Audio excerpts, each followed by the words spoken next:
Alright, welcome back guys. Dirk the Red Panda here with Tennis Ace. And so, this time we are not playing Shuichi's route, but Keisuke's route until the updates give new content for Shuichi, basically. Yeah, so we're gonna start from day 5, actually. Like, that's the first day that's different between the two characters. Or, well, all three of them, technically. Like, we each get to do something different on day 5. Day 6 is kind of weird. I'll get into that after day 5 ends, because it's like, Shuichi's day 6 is different from Keisuke and Jun's, which are the same between those two. So we can get into that later, but yep, we're gonna get a new start, and basically my plan here on this channel is to kind of switch off between the two, as long as they both have content. If one of them I played completely through, I'll just like play one until the other gets updated. So yeah, that is my plan for it. And other than that, that is all I have to say. Let me scroll down, make sure I'm on the comments. Yeah, this is pretty weird for me.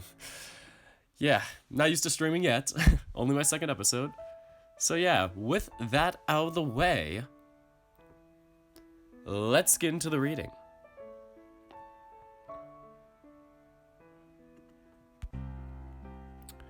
Alright, so what should I do? Look for Shuichi, watch Jun, or tag along with Keikun, which is what we are going to do now. Let me just close my OBS window. Alright, everything's looking good.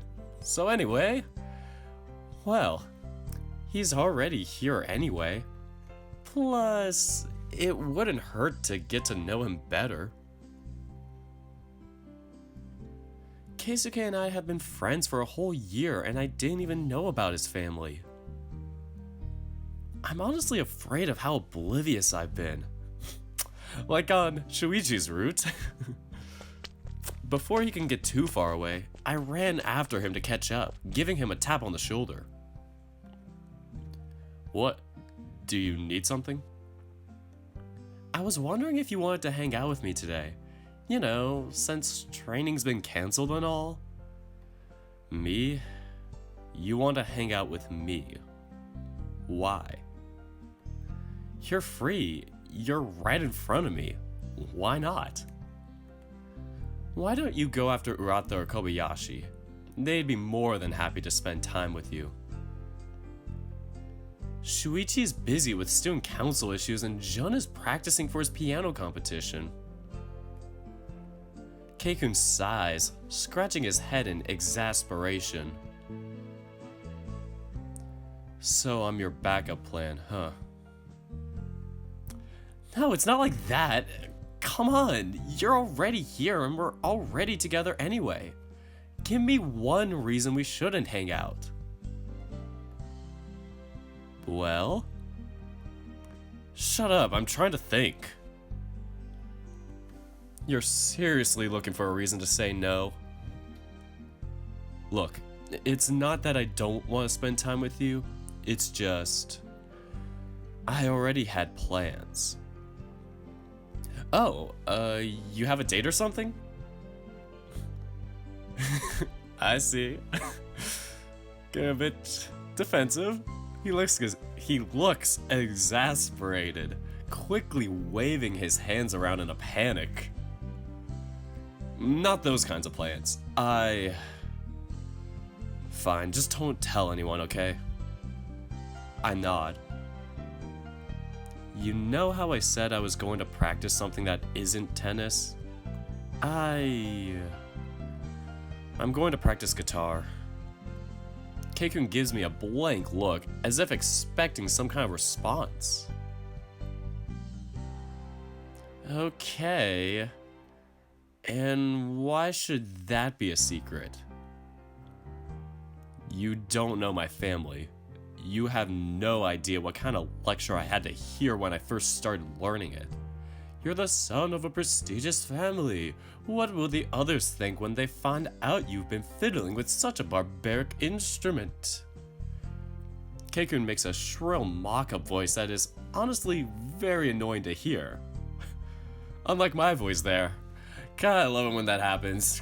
When you're like, oh, I do it in one voice, and it's like, oh, the voice actually sounds like this. Good job, you.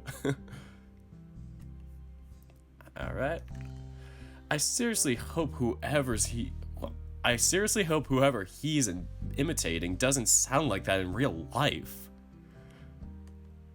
Why would it be embarrassing? I'm sure if people knew about it, some people might actually approach you to chat. Like I said, you don't know my family. My grandmother in particular is a real piece of work. I don't get to do anything I want to do because everything and everyone is beneath me. Plus, you've got to admit, I'm not the kind of guy you would imagine playing guitar, right? He strikes a guitar holding pose and starts doing an air guitar as if to prove a point. Maybe, but up until yesterday, I didn't think of you as a singer either. I'm not a singer. I have to admit, the idea of watching Keikun playing guitar is at least a little interesting. I really want to see that because, like he said, I just can't picture it in my head. Can I come watch?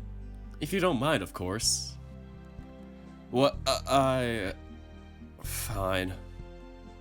Does that mean I get to visit your house? Well, that's where I'm going to practice after all. My car is already waiting for me outside, so we should hurry. You're having a chauffeur pick you up? Yeah, my house is kinda far, so we can't really walk there. Ah, that's right. I sometimes forget you're filthy rich. My family is rich, not me. And yet, I'm pretty sure your guitar is probably worth more than my house. Shut up. How much is your house worth? Oh, come on. Don't flex on us. Don't give us that weird flex crap. I said that as a joke. If you tell me your guitar actually is worth more than my house, then I have to go shoot myself. Jesus Christ. That is dark. Yeah, this game is known for being dark with its sarcasm, to say the least. Don't be over dramatic. Despite saying that, the tips of his ears begin tinting red and drooping. Guess I could get used to this. Oof, we in the limo! Being inside a limousine is definitely going to get chalked up as one of the most surreal experiences of my life. The back of the car was big enough to fit 8 or more people inside. It had 2 built-in refrigerators, a music system, and air conditioning of its own. Oh, excuse me. Its own, I think, without the comma or apostrophe. I'm sorry, I'm being a grammar Nazi. Oops. Oh, and leather seats. While I was fiddling with everything in sight, acting like a kid in a sweet shop, Keikun was leaning back on his seat with his eyes closed. His ears would twitch whenever I made an unexpected sound, but he still remained silent for the entire trip. Eventually, after about a 40-minute drive, we finally arrived at his house. My jaw fell to the floor once we got past the gates. Saying the place was massive was an understatement. Is that a private lake? Yes, my father likes to race carp in it. Try not to get too intimidated, though. My grandmother can smell fear. You're not exactly painting her in a positive light, you know. I couldn't if I tried. Let's just hope she decided to visit one of her awful friends today. Oh boy, I remember this guy. You guys are gonna hate me for the voice I give him, but I'm gonna have to do this to him. Upon getting out of the limo, a fox butler came to our car and opened the door for Keikun, bowing to him. He had a few gray furs here and there, but other than that, his appearance was completely pristine. I guess even butlers are well kept. Alright, let me get ready for this. Greetings, young master. I was informed you'd be bringing a guest. It's a pleasure to make your acquaintance, sir. Oh, likewise.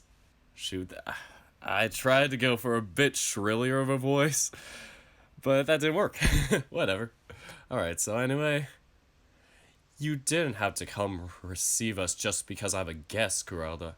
Grada? Jeez, I've got so bad with the Japanese names too, since, like, I haven't done this in, like, 3 weeks, so it's like, trying to get back into it, it's so weird.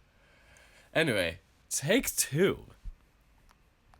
You didn't have to come receive us just because I have a guest, Geralda. Also, I've already told you to stop calling me that. And I've already told you that won't be possible, young master. Keikun groans upon being called that a second time, and I could swear I almost see a hint of a smile on the butler's face. If you don't mind, the master would like to have a word with you. And my grandmother? She is visiting a friend in the neighboring town and should be back tomorrow morning. Thankfully. At least I won't have to deal with that. By the way, the master asked that if your friend wait in the room... what a butchering. But by the way, the master asked that your friend wait in your room while you two talk. The butler's eyes, that up to this moment had been soft and kind, suddenly became very sharp, almost unfriendly. It doesn't seem like there's any malice behind it, but I suddenly feel as if I'm being studied. Keikun? Don't worry about it. Kuroda, please take Senpai over to my room. Senpai! I feel so special now. I'll be there in a second. Sorry, I'm forgetting senpai is such a casual term that I'm just like, everything's just senpai noticed me. I'm so bad. I'm sorry. Very well.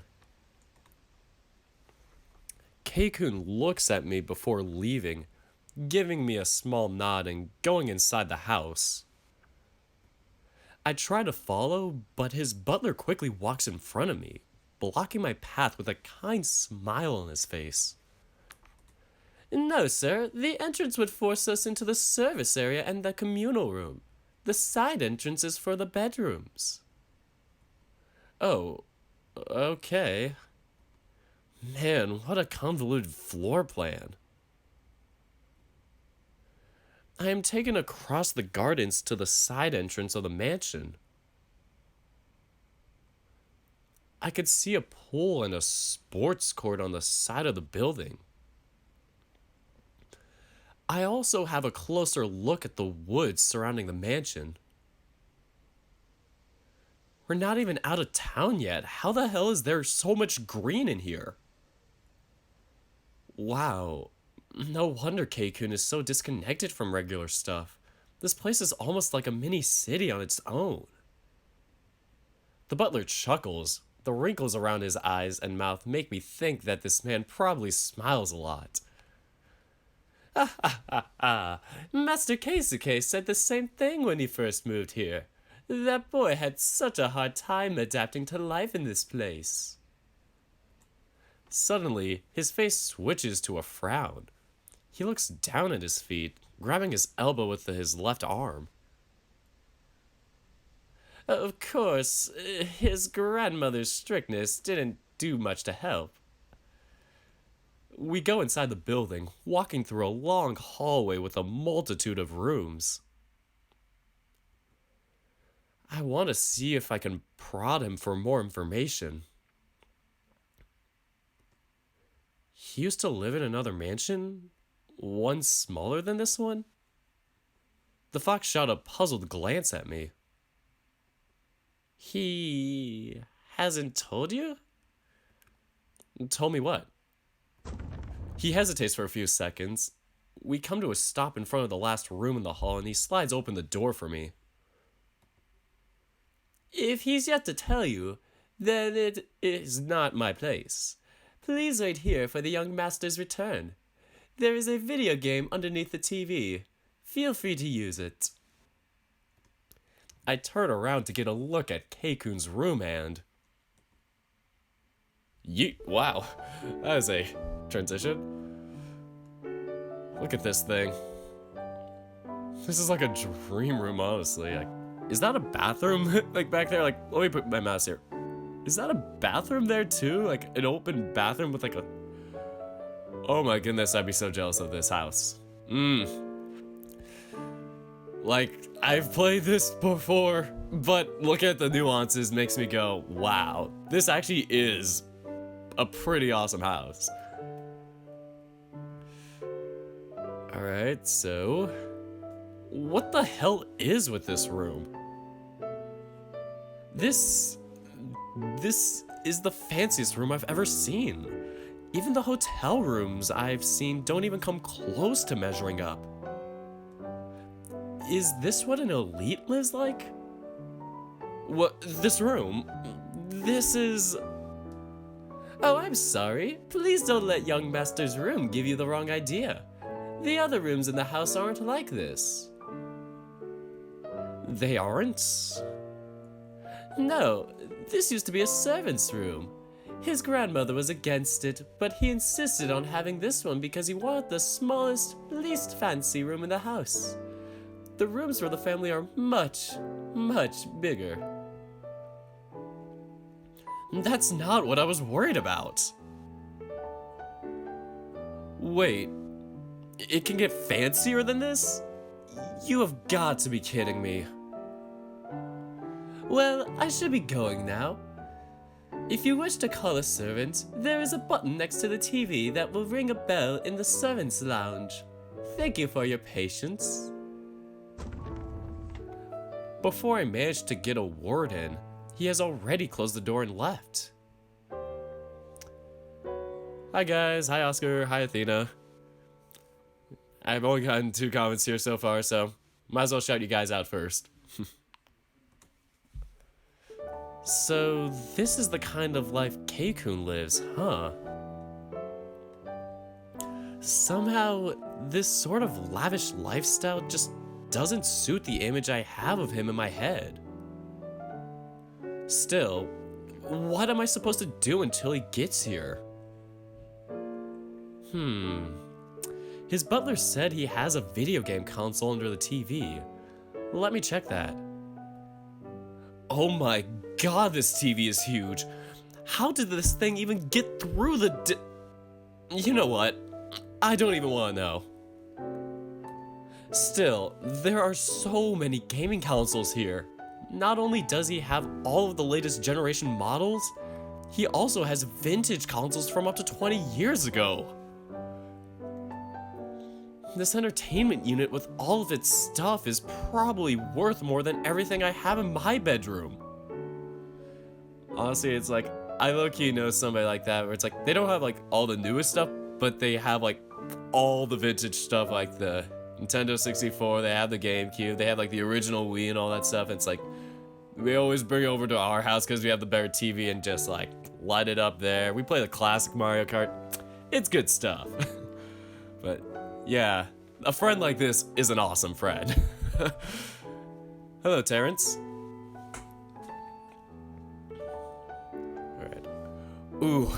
Oh wait, did I say that right? Should I be that excited about saying oof? Or, oh, I need to sit down. Voice acting, right? What a delivery. I spend quite a bit of time merely snooping around the bedroom, trying to find all the hidden secrets in here. Oof, there he is. As the door slides open, I plop upright in surprise, thinking one of his staff might have caught me looking around. Instead, it's just Keikun looking down at me. Ah, good old Keikun. You know what? Now I'll do it later. I'm recording this anyway, so I probably want to change like the Keisuke image on my thumbnail to this maybe, instead of his like kind of resting bitch face. Alright. If you're looking for hidden pornography, I'm sorry to inform you that I don't have any. I wasn't. But now I do want to look for it. Oh my god. Why? Get your head out of the gutter, Nico. Bad dog. So, do you think of me as an alien yet? Not yet. Getting there, though. He shakes his head sideways, scoffing. Like I said, I'm just going to practice with the guitar. You'll probably get bored of watching it soon. When you do, feel free to play something on the TV. It won't bother me. There's no need. I'll just watch you play. What's with that face that says you don't believe me? Keisuke shrugs, walking towards his closet and opening it to pull out a guitar case made entirely out of leather. It definitely looks very fancy. He carefully unzips it and removes and grips the arm of the guitar. Oof, look at that thing. That is loaded with monetary value. Wow. That guitar is so shiny and beautiful. My mind can't even begin to process how expensive this must have been. I don't know why, but I low-key feel like that's either like Basket Case's guitar or like a friend of Basket Case's guitar. Like, I feel like this is like something he just took in real life or just Google imaged and was like, there, that's a very fancy looking guitar. I mean, I like it. I just think remove the white background. Like, if you do that on like an update or whatever, where it's like, oh, the PNG file for this is removing the background or whatever, just takes like 5 minutes in Photoshop.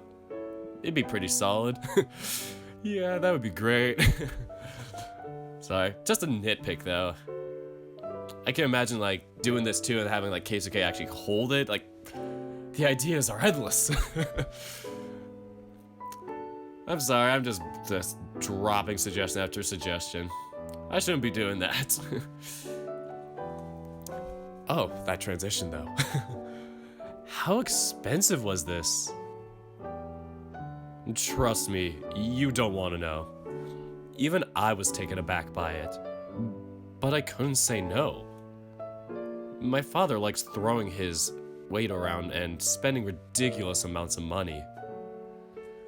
Well, try me. Keikun looks away, trying to decide whether he'll say something or not. 3 million US dollars. What? That's exactly how I reacted when he told me the price. Oh, don't worry, this was a bargain. It only cost $3 million. I was furious, but I couldn't quite say no. My grandmother was pissed too, though her reasons were different.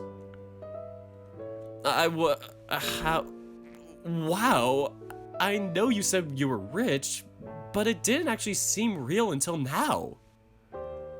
Yeah, I understand. Honestly, it's pretty hard to wrap your head around it. I didn't realize how far removed I was from general society until you clued me into it. Tell me about it. By the way, Your butler said something about you also having a hard time adapting when you first moved here. When I asked him about it, he said it wasn't up to him to say. Oh. Here we go, the tragic backstory. Oh, he did, didn't he? It's just... Keikun sighs, scratching his forehead. He puts his guitar back in his case and sits down in his chair. I wasn't actually born here. 18 years ago, my father seduced one of his servants. I'm the product of that relationship. Oof. Yeah. Even reading that for a second time is just... Yeah.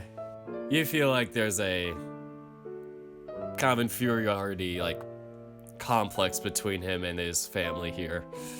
Oof. Yeah, Athena. Ouch. Anyway, let's hear more of it. Wait, so you're... a bastard? Yeah. Oof. Once it was found out that my mom was pregnant, she was fired and sent away. I didn't even know I had a father until I was 6 or so. When his lackeys showed up at our door, No, I'm sorry. I don't want to talk about this anymore. Jesus Christ, that is tragic. That's forceful as hell. To try to think of any words I could say. Something to distract him or maybe make him feel better? Without another word, Keikun grabs his guitar again. He plugs it into an amp next to his bed, stroking the guitar's body with visible affection. Then, his fingers touch the strings. Oh, once again, my jaws hit the floor. Whoa, Jesus, this is new. When he said that he was practicing guitar, I was fully expecting him to be a complete novice who could barely make some semblance of sound coming out of the strings. But this is incredible. Wow.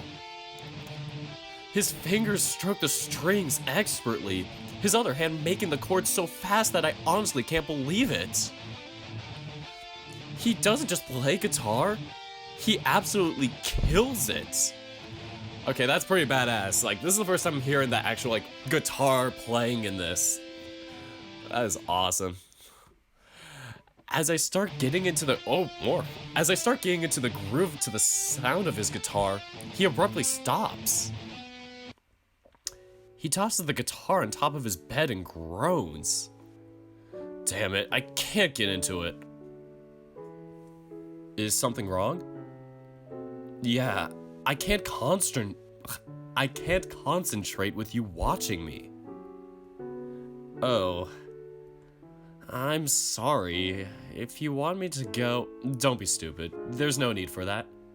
And it's not your fault. Plus, I'm being a crappy host, inviting you to my place and just ignoring you to play with my guitar.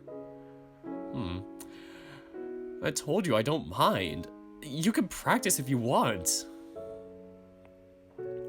Maybe, but I'm not really in the mood right now. Do you want to do something?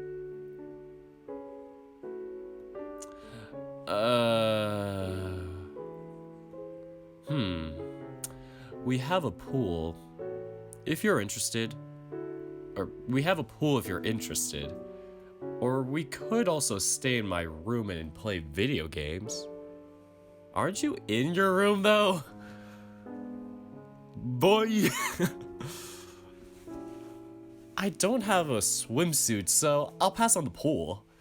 I wouldn't mind playing some games, though. Is there a specific console you want to play? If not, I'll just use the one that's plugged in right now.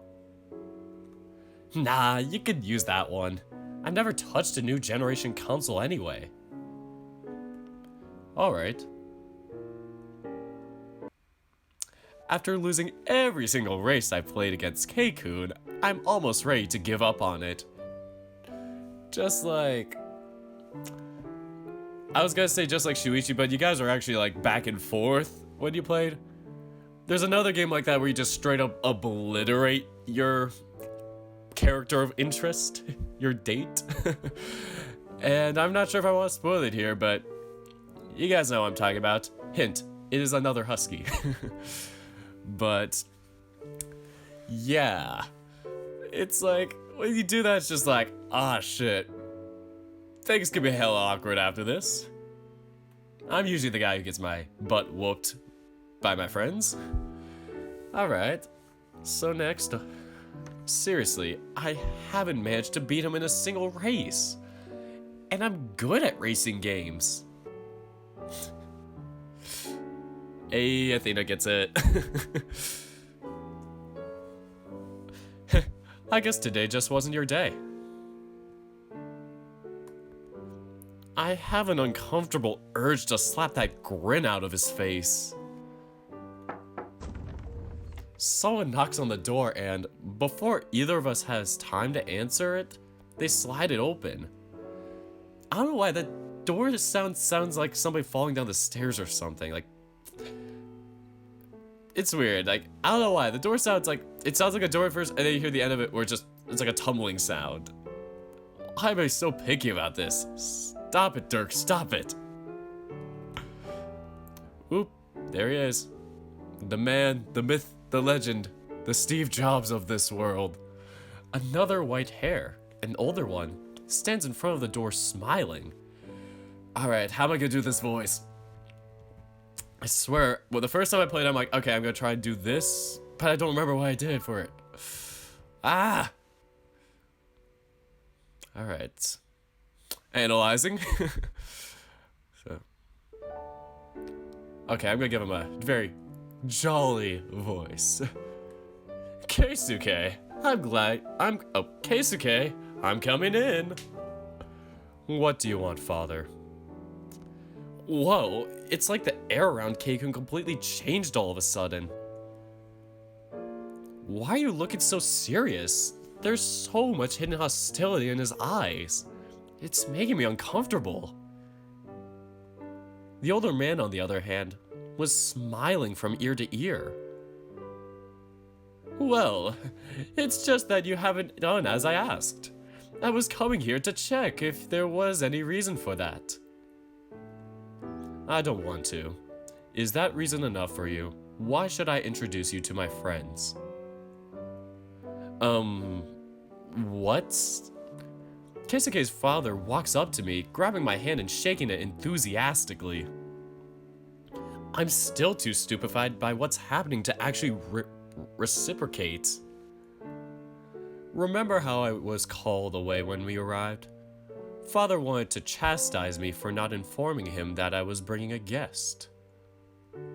Of course, he wasn't the least bit interested in meeting you until I told him who you were.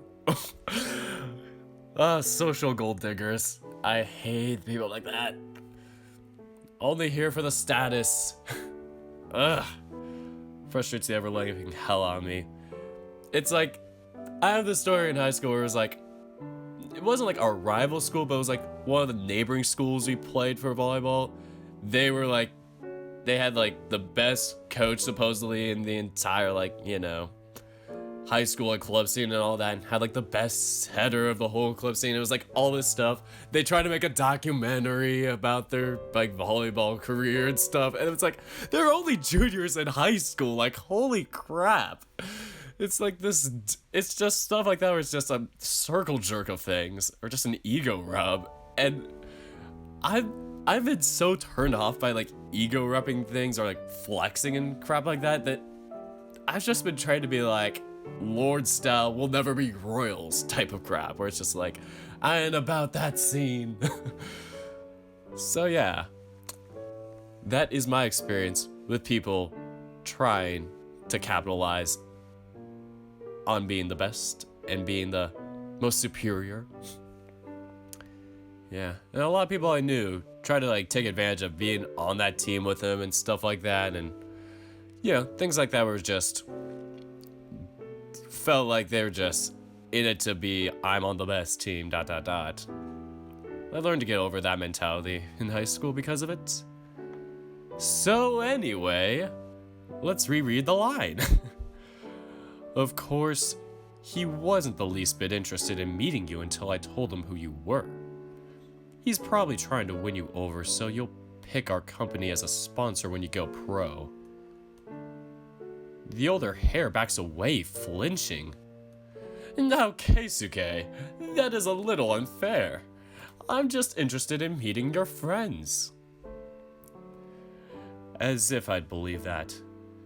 You have never been interested in me or the activities that I practice in or partake in.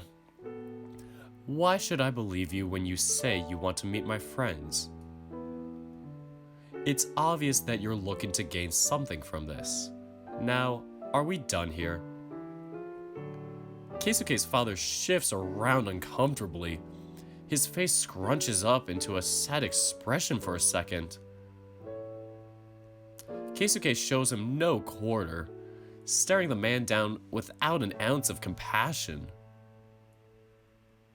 I'm not just imagining things, right? This is actually a heavy mood, right? The older man clears his throat, scratching the back of his neck and looking over at me again, flashing me a wry smile. Alright. Okay, so I'm checking right now, it's just like, my live stream's like in the yellow and a little bit in the red at times. Hopefully you guys are not getting the worst lag. I'm not sure if it should be like lowering any like bitrate or stuff like that. Yeah, tell me if you guys are having too many problems with this and too many difficulties. I guess I better leave you two for now. Or, that was a horrible reading. I guess I better leave you two for now. It was a pleasure to make your acquaintance. I do hope you visit us more often. It's been so long since Keisuke's had friends over. I wonder why. Jerk. Keeping it YouTube friendly, even though I've said some profanities earlier in this video? Yes, and you know exactly why. Oof. Tell him, Keisuke, tell him. His father sheepishly walks away, leaving the room. We are left alone once again. Keisuke sighs, rubbing his forehead with his hands. Talking to him is such a headache. Keikun, I don't mean to pry, but you were a bit harsh on your father. Like I said, you don't know my family. Up until a couple years ago, he never showed an inkling of interest in me. Whenever we'd talk, he was dry and to the point. I spent years trying to gain his affection, but he groans again. I don't want to talk about this right now. I so don't want to talk about this right now. Look, I'm sorry, Nico-san, but I'm really not in the mood to have this kind of conversation. Can we just pretend this never happened? Man, I have no idea what's going on, but I'm not just imagining it. Keikun's good mood is totally gone. Look, I know it probably doesn't mean much to you, but if you ever need someone to vent to, I'm here for you. Huh? What? Where did that come from? Oh, come on. I know you don't always feel like you belong with us. You've told me that already. I can't pretend to understand how hard it is for you over here. As far as you're concerned, I'm just some stranger looking at things from an outside perspective. My opinion probably doesn't really matter to you. But I can't help but feel that sometimes you act, I don't know, distant? Is that the word I'm looking for me? Is that the word I'm looking for? You're similar to You're so similar to Shuichi in that regard. Even though you have friends around you that would support you no matter what, you just prefer to shoulder everything on your own. Yes, let's give him a hug. I really want to, though. I mean, come on. How long have we known each other for? And yet, I never knew anything about all the issues you have at home. I mean, if not me, have you at least told Saya? Alright, Okay, so at least it's fine according to Terrence and Athena, so don't have to change too much with the stream. I tried to upgrade this to like 1080p and increase the bitrate because I thought the last video was a bit slower and laggy. Oh, yeah. Moving on. Oh, hey, we got 10 viewers watching. Hey, we hit double digits, guys. Woo! That much isn't answer enough for me. See? We've been here for you all this time, and yet you never bothered to look away for our support. I can understand if you don't know how to ask, but we're your friends. I know you've had issues with this kind of thing in the past, but we're not just along for the ride. Oh, down to 9. Whatever. I honestly don't give a crap about your family's status, or yours for that matter. Whether you're highborn or lowborn, a bastard or a legitimate child, I couldn't give two shits about that. All that matters to me is that you're the Keikun I've come to know over this last year. I might not know you as well as I do Shuichi or Saya, but you can be absolutely sure that you're one of my precious friends. So precious. Now kiss. And I know those two feel the same way as I do, even if they have their own peculiar ways of showing it. So really, even if you don't feel like you can open up to me, at least try to get some support from Saya. I know you like her the best out of all of us anyway. Oh man, I really spoke a lot. I wasn't even sure where I was going with that, and yet the words kept pouring out. I don't even know what to say, other than, wow, that is.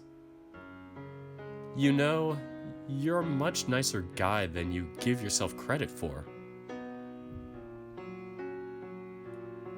Really? I thought you'd yell at me for being too nosy after I said all that much. Well, maybe a little.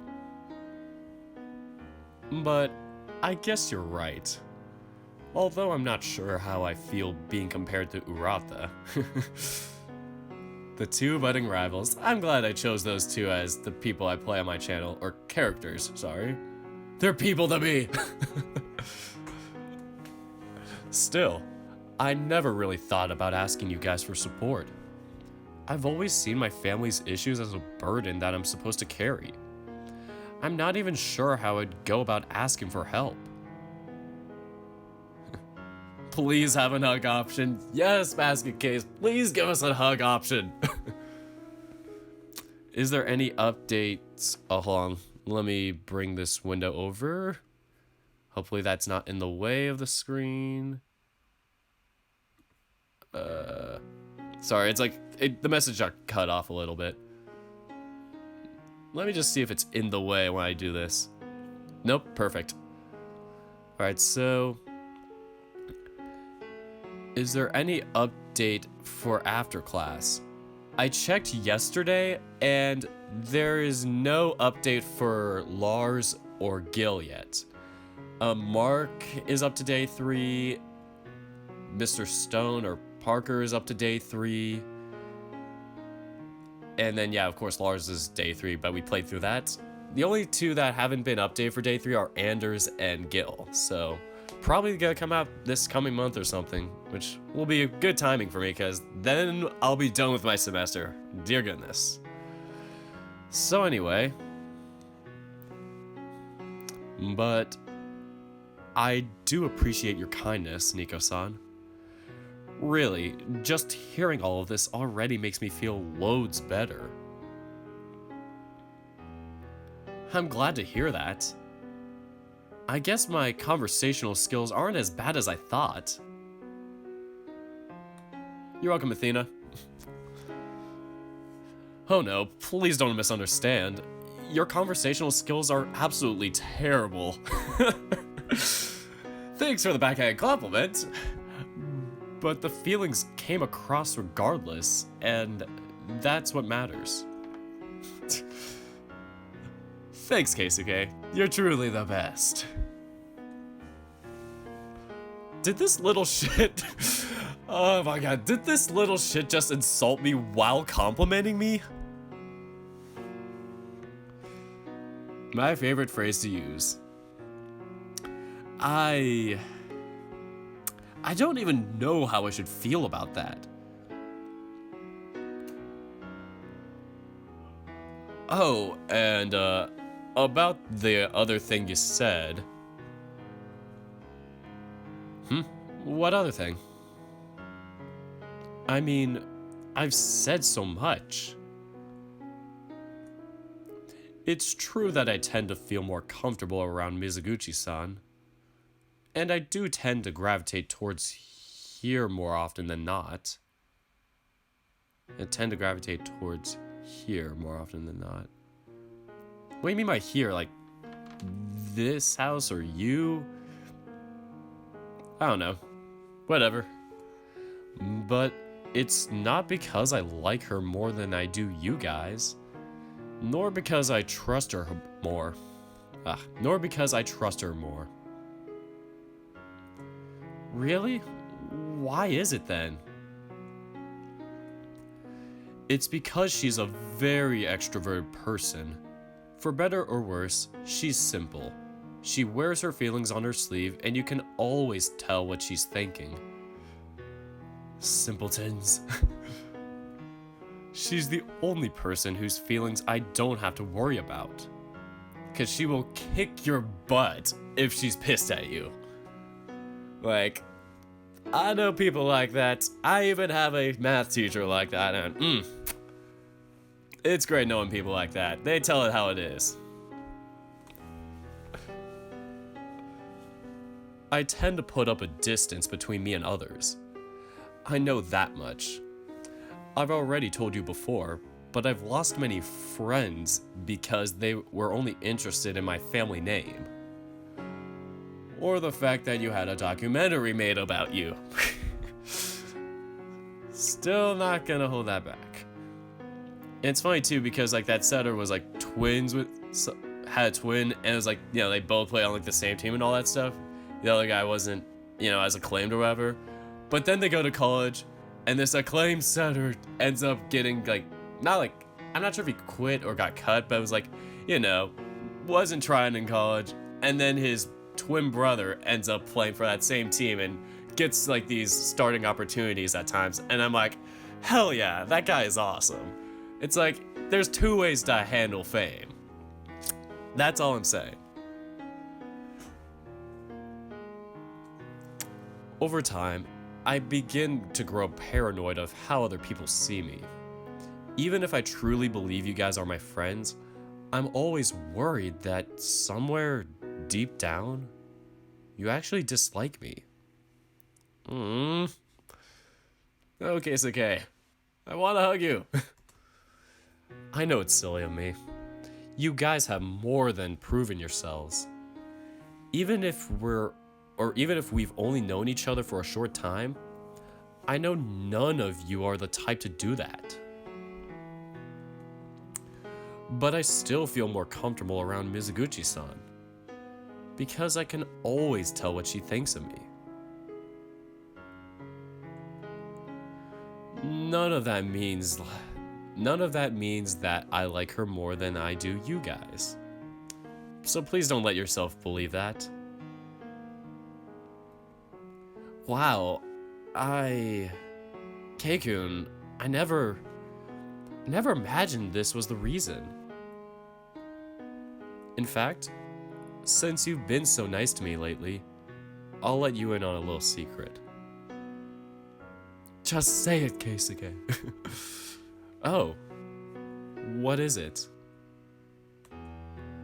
Out of all my friends,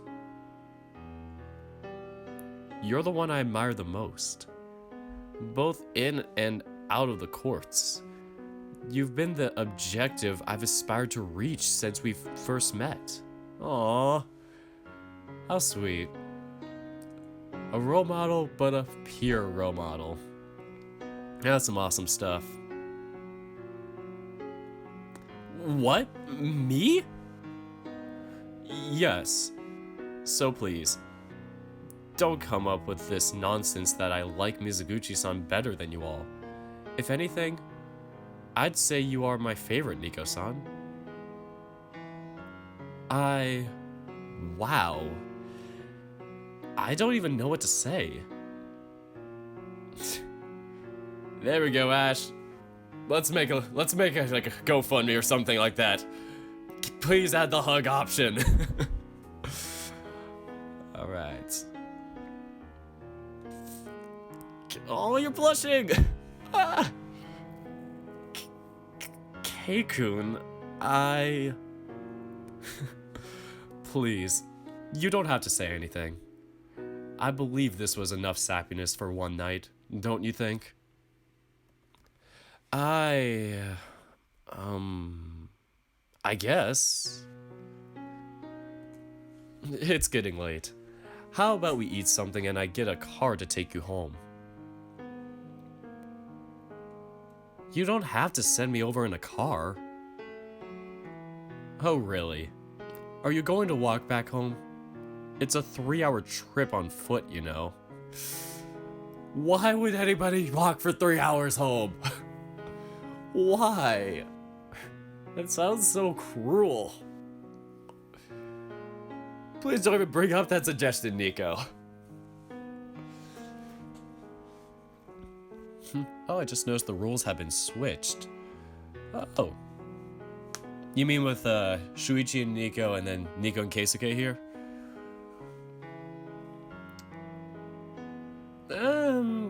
I would say kind of. I feel like Nico is the one trying to emotionally console both of them here. But yeah, I could see it being like, yeah, Shuichi was the one who was more let your feelings out more, and he was the one trying to prod Nico to, you know, to come out a little more. And then here we got us kind of saying the same thing to Keisuke. Yeah, I could see that. On second thought, maybe it might be a good idea. I'd ask you if there's anything in particular you want to eat, but given your track record, I'm pretty sure we'd be stuck here forever waiting for you to choose. Hey, that's not untrue. Keisuke presses a small button with the symbol of a bell and turns off the TV. Not 1 minute later, I hear a knock on the door. Keisuke walks up to it and I can hear him talking to someone on the other side. You called? Gotta get that voice back again. Could you send over some food for the two of us? Just a few hamburgers will suffice. Young master, I don't think your father would approve of you eating that. If I were to concern myself with the things he disapproves of, I wouldn't be able to function anymore. Sorry, that was just too humorous to say. If I were to concern myself with the things he disapproves of, I wouldn't be able to function anymore. Very well, I'll bring it over soon. I hear the sound of hurried steps echoing on the other side. Why would your father disapprove of you eating burgers? I wonder why.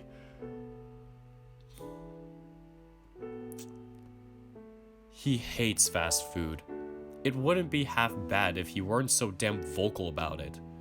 I've had more salads this past month than most people do their whole lives. I need meat. You got 11 people watching on only 2 people that's talking to the chat. Very quiet chat. Yeah. Honestly, I feel like chats though, it's like, it typically tends to be like maybe like a 10th or a 5th of the actual like people watching tend to talk really. Like sometimes I'll see a stream where it's like, oh, 200 people are watching, but it's like, you know, the same like 10 or 15 or 20 people. I'm not too surprised, Athena. It's not really a big deal, honestly. Like, as long as you guys are watching. I see. Feel free to take a bath if you want to. It might take a while for the food to be delivered. Just imagining that, like, the next, like, McDonald's or whatever is, like, 20 or 25 minutes away, and you just see Karusu just, like, driving in his, like, car or something like that. It's, like, some BMW or something like that, just, like, zipping down, like, young master needs burgers! Something so stupid like that. It's just, like, you see this guy with a suit at McDonald's, like, it just seems so weird and tacky. Like, the closest I've seen to, like, people being, like, super fancy and dressed up at a fast food restaurant was, like, sometimes I go to Taco Bell and I'll see, like, businessmen occasionally in suits or whatever come in for, like, lunch or whatever. It's only, like, 1 or 2, but it's so weird to see it. It's like, you're going to Taco Bell. There's so many other Mexican food options. Ugh. It just feels so wrong. Anyway, I can ask a maid to come over and pick up your clothes to be washed too. I don't have anything else to wear if I do. You don't need any clothes for me. I'm sorry I said that.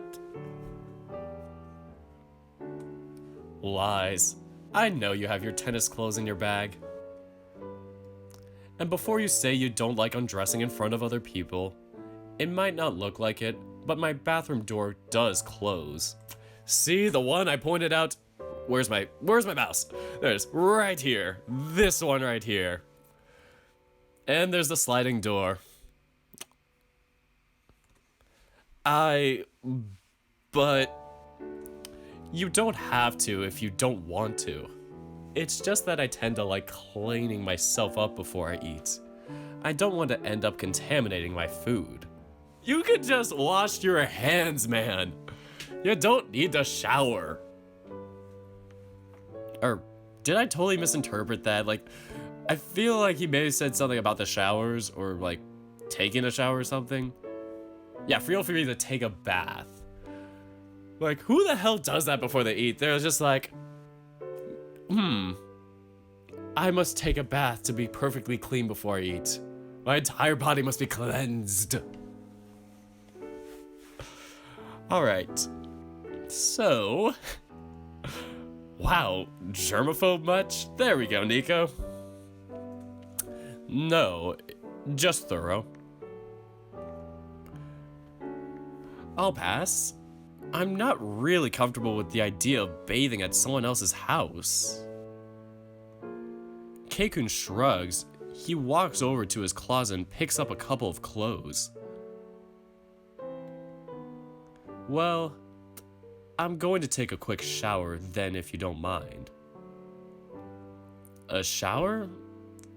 Why not a bath? Like you just mentioned before. He smiles. I hate baths.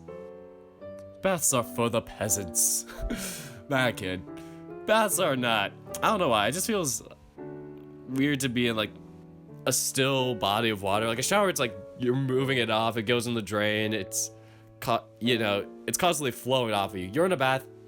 You get the stuff into the water, and then you're in that water still. It's like as if you just threw a sock into a tub of water and just put it there. Like, I bet that cleans it, but it's just weird to imagine taking it out afterwards and it's supposed to be clean after being in some now contaminated, muddy water. That is my opinion on baths. Thanks for that tangent, Keisuke. He walks into his bedroom and closes a sliding door I didn't even know was there. Pretty nifty setup. Great setup, 8 out of 10. Oof, scene change. Ooh, look at you, you're so fancy now. Keisuke is a rebel, but a cute one. Amen to that. After quite a filling dinner consisting of burgers and fries, I feel like I could just roll my way back home. Where'd you guys eat it though? Like, I'm trying to imagine like trying to sneak dinner like in the kitchen or whatever, like trying to like eat before your father looks in and talks about it or some crap. Like, just imagine like, actually they probably in their room. I'm trying to think, how are they gonna get away with eating burgers in a mansion and not having their room smell like burgers and fries? Like, you get that distinct French fry smell in a room. It's very potent. I just can't see people eating burgers and fries in a mansion though, too. It's so weird to me.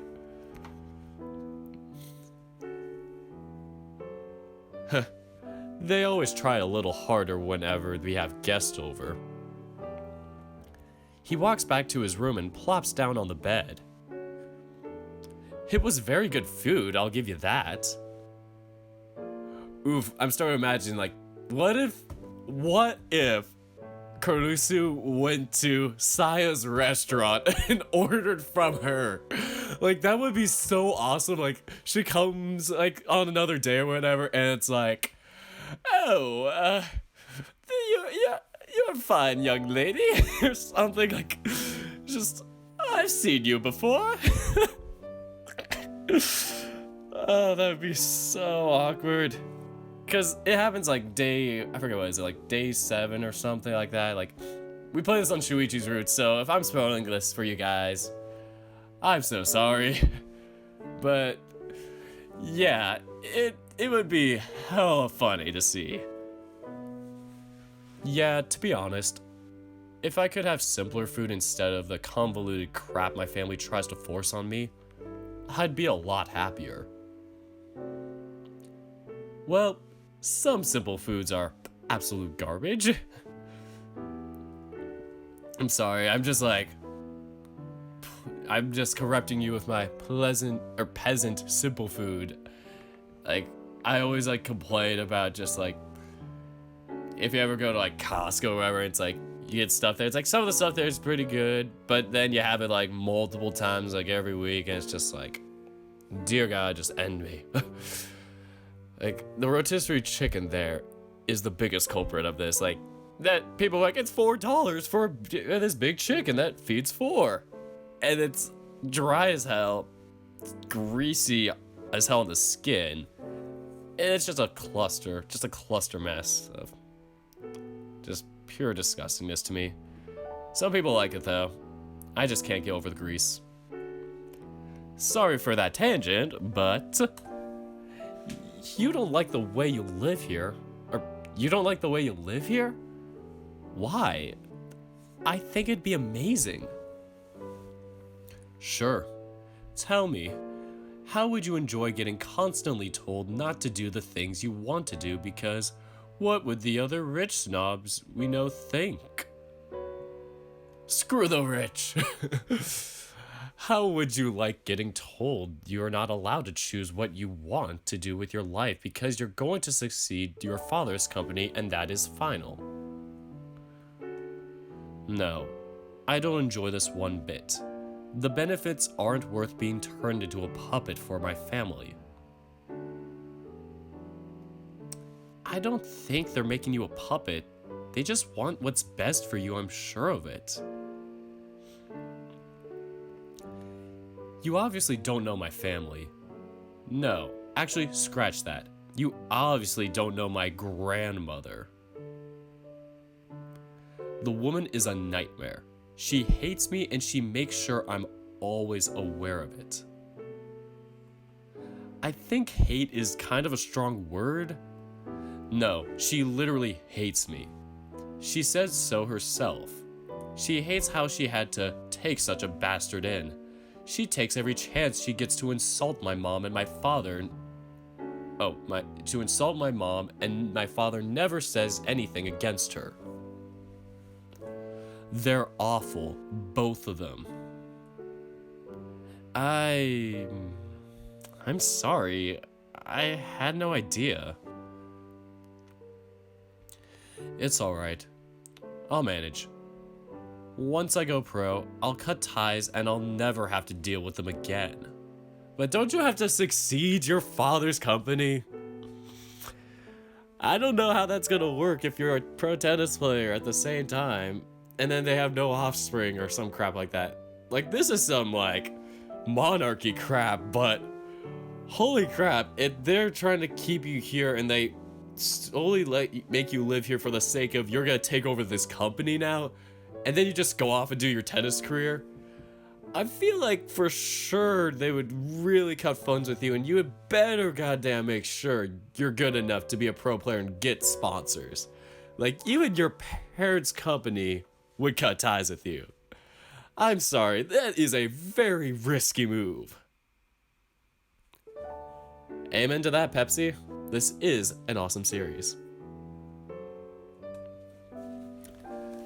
So that's why you're always trying so hard in practice. Yeah, the funny thing is, I didn't even like tennis at first.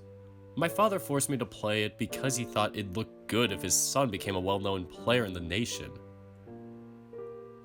He thought it'd be good press and that I'd stop when I graduated. Joke's on him now. I actually intend to do this for a living. Well, I kind of have similar feelings for me personally, it's like, I'm trying to transfer to a university next year, and that it's like 99% of that reason is like, I want to just get out from where I live and move away for once. Like, I've lived in the same town my whole life, and yeah, you can't really change yourself and change your identity if you're stuck in the same place your entire life. That's why nobody I know knows about this channel, at least right now, and to which that case, I'll be contradicted eventually, maybe. So yeah, woe is me, and I relate to Keisuke. Well, anyway. Sorry. Well, anyway, it's starting to get late now. I've already asked them to prepare a car, so we should probably get going. I'll see you off.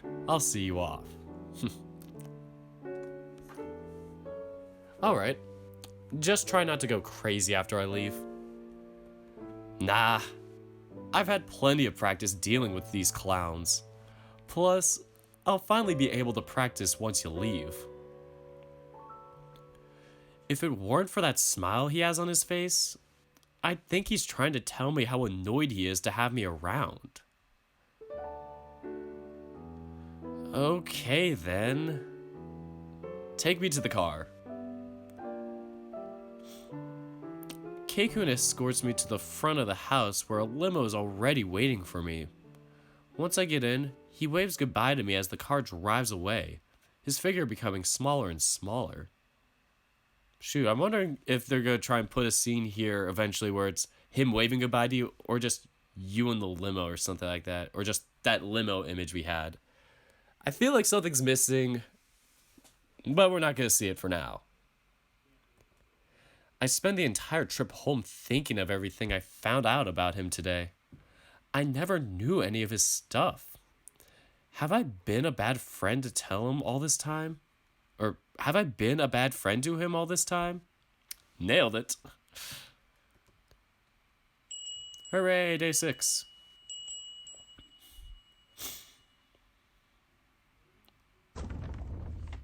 Alright, so day 6.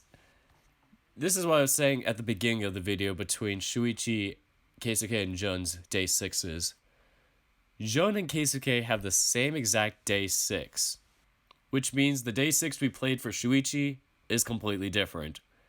Because we went out with Shuichi that night and you know what happened the following day. So, sorry to sound too, sassy about it, but I'm just trying to not be like, this is what happened in case I spoil it again, like I spoiled Saya for you guys. So, basically, I haven't played this day 6 on this channel, but I've known another channel or two I have at least played this. But that shouldn't matter, right? Do you guys want me to play through day 6? Or are you guys okay with me just breezing through day 6 and just skipping to his day 10? I'll let you guys, not vote, but, discuss that in the comments. Or it kind of is a vote. Why did I say not vote? You cannot vote, you're peasants. Turning into Keisuke's family here. So yes, what do you guys think about me playing day 6? Should I do it?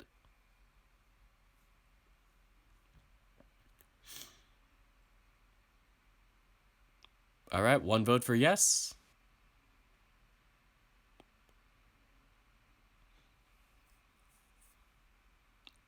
Oh no, my output's low. Oh crap. What happened?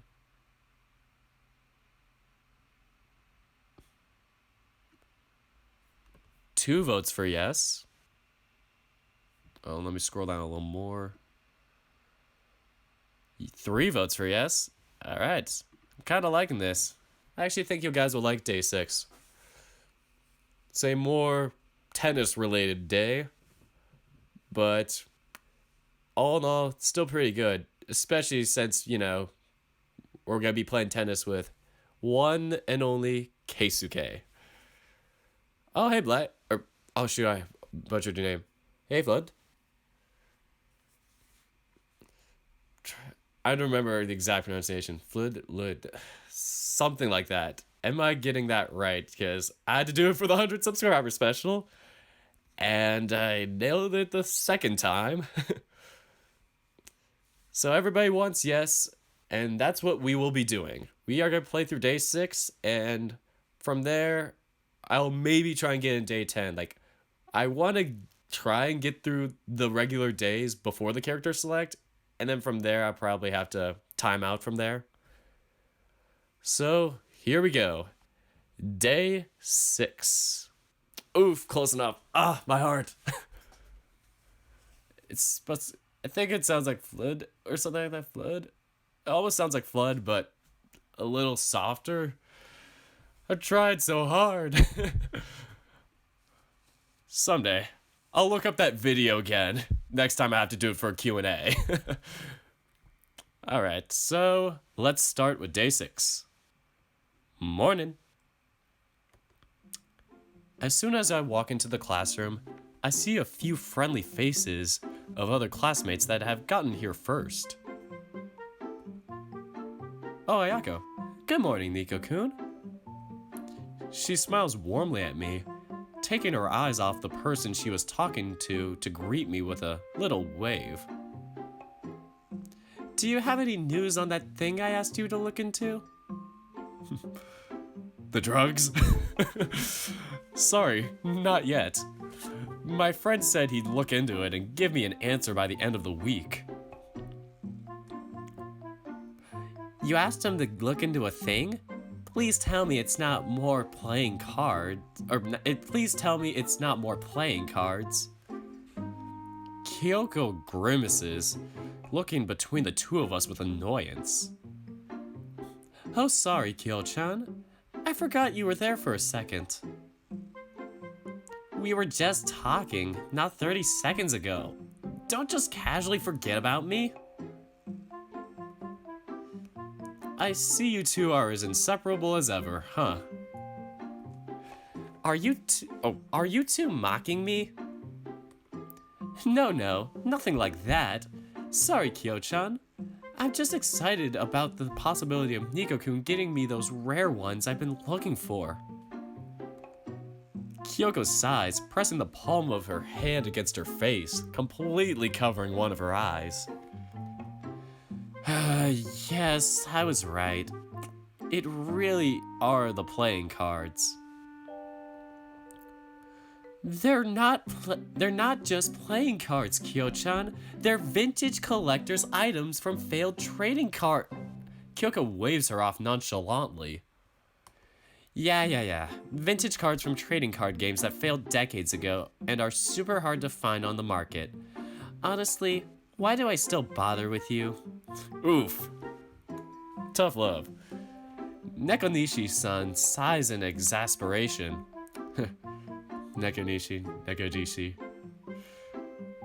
feel like Neko is cat or something in Japanese. Or I could be off. Who knows? You know, just from my judgment of Nekojishi and Nekonishi, there's a pattern. Aw, that's so sweet. You already know my speech Oh, that's so sweet. You already know my speech by heart. I really don't understand how two people can be so completely different from each other and yet be such good friends. Yes, I see the irony. Well, I promise I'll keep you updated. If he manages to find it before the end of the week, I'll send you a message. Alright, I'll be waiting anxiously for it then.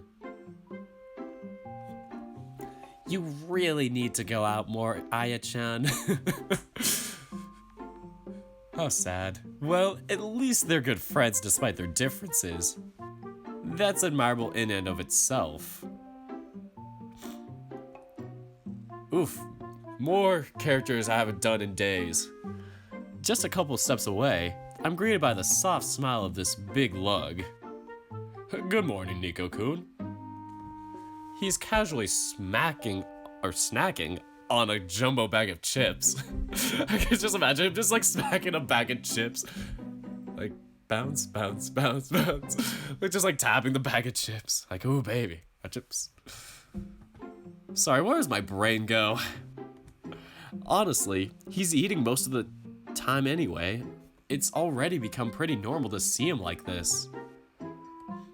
Oh, there are a few flakes stuck to his chin. Should I tell him about them? Thanks for the recipe you gave me.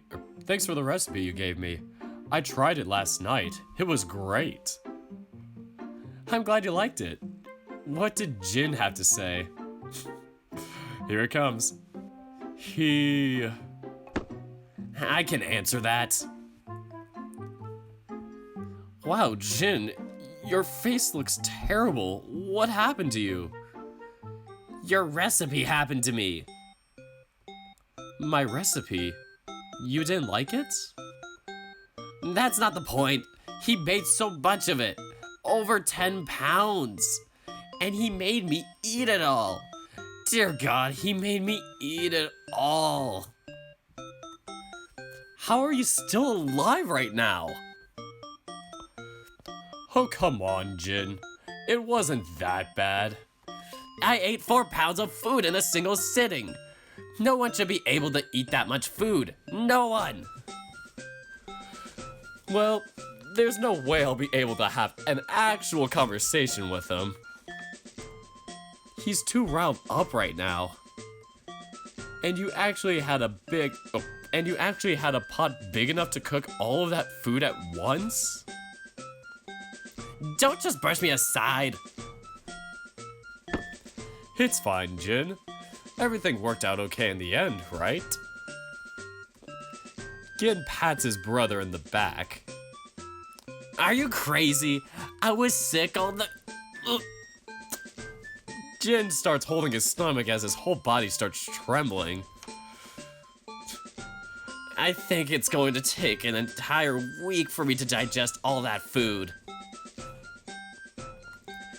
But wasn't it delicious? That's beside the point. You're not supposed to eat so much that you feel sick. What's wrong with... Screw this. I need to lie down. Well, I'll let him deal with their brotherly love on their own. In fact, I think Jin is just about ready to throw up a bunch of brotherly love on Gin's shoes. I hope to God that my relationship with Aki never turns out like that. Well, I'll just sit around until class starts.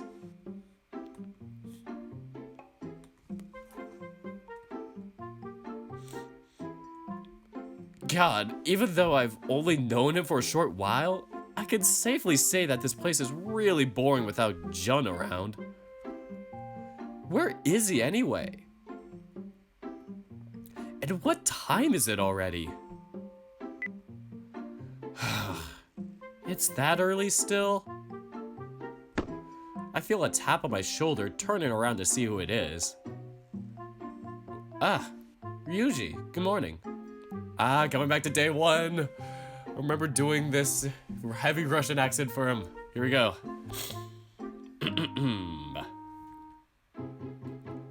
The bear nods, handing me a small disc case. It's the only one you asked for. Oh, I need a drink of water. I'm starting to get a bit nasally.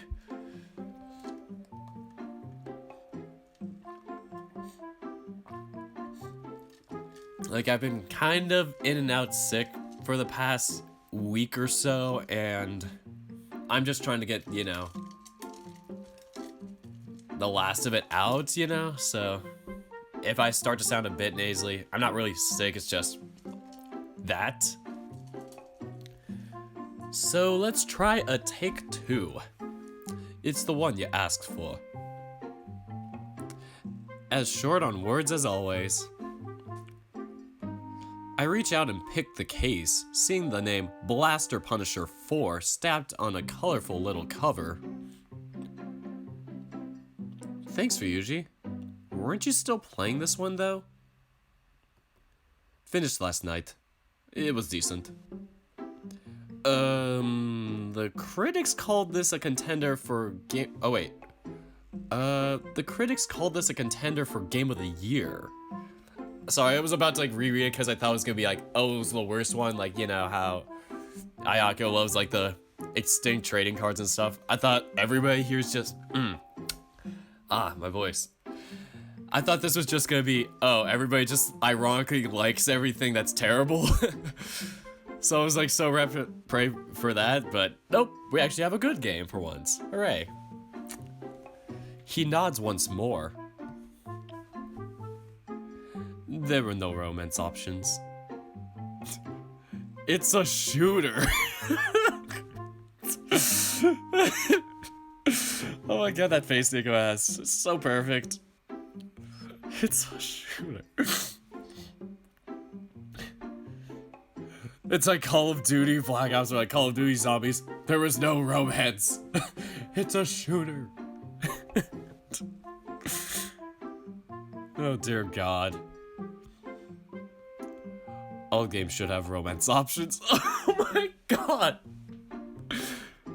Oh my god, why is he saying this? No. This is not how I imagined you.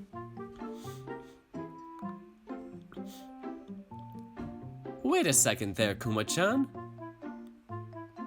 Class rep seemingly materializes out of thin air, having overheard us and deciding to butt into our conversation. Please don't call me Kuma-chan.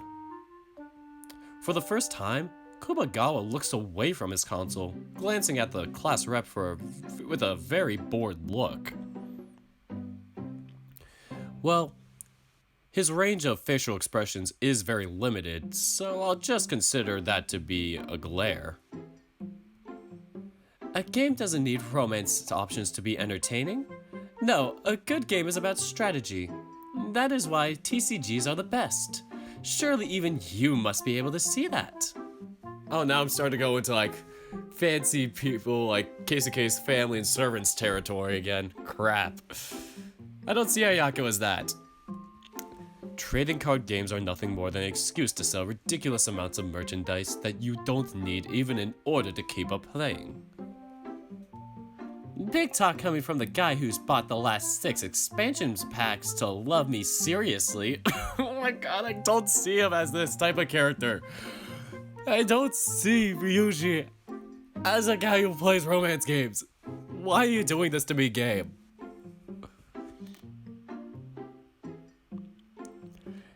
If we're talking about games, then what about the sports ones? They're the best. I thought you were sick. Go back to being sick, Jin. Then shows up the second intruder, butting on our conversation. Might as well just turn this into an open discussion for the whole classroom. Ryuji and the class rep both shoot him murderous looks. Wow, sorry. Jin hides behind his brother, using him as a shield.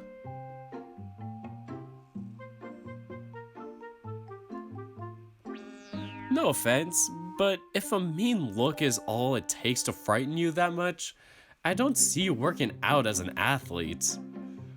What do you even do, Jin? You like sports and stuff. You're not an athlete. You're very cowardly. You don't respect people. You're a jerk to everyone. Seriously, dude. Get your shit together. Expansions have actual content. Card games just re-release the same thing every time. Oh really? So you're saying those expansion packs didn't release a bunch more busty girls with daddy issues and endless sexual appetites? No. It was brand new content, right? Kumagawa's cheeks immediately turn red. This is just so... I just feel so embarrassed reading this. What? Hey! Oh, come on, you know she's right. Yeah, but still. Cheap shot. Class rep smiled in triumph. Triumph. Should be without a T, I think. Well, my job here is done. If you'll excuse me, boys, I need to convince Kyoko that I'm not wasting my money on buying trading cards instead of expensive Gucci handbags. Hey, somebody knows about the BS. Oof. We don't need Gucci. We don't need Gucci here. Unlike half my team who flexes it non-stop. Dear God. Okay, what the hell just happened? Voice crack there. Okay, what the hell just happened? Did I just do it again? We're moving on. Women can be such a pain in the ass at times, even though you play romance games. He grumbles something that I can't quite understand. I merely smile and nod. Don't worry, big guy. I'm sure the feeling is mutual. Thanks. With that snide With that snide comment completely flying over his head, Kumagawa walks away with his console still in hand, not bothering to look at anything other than the screen.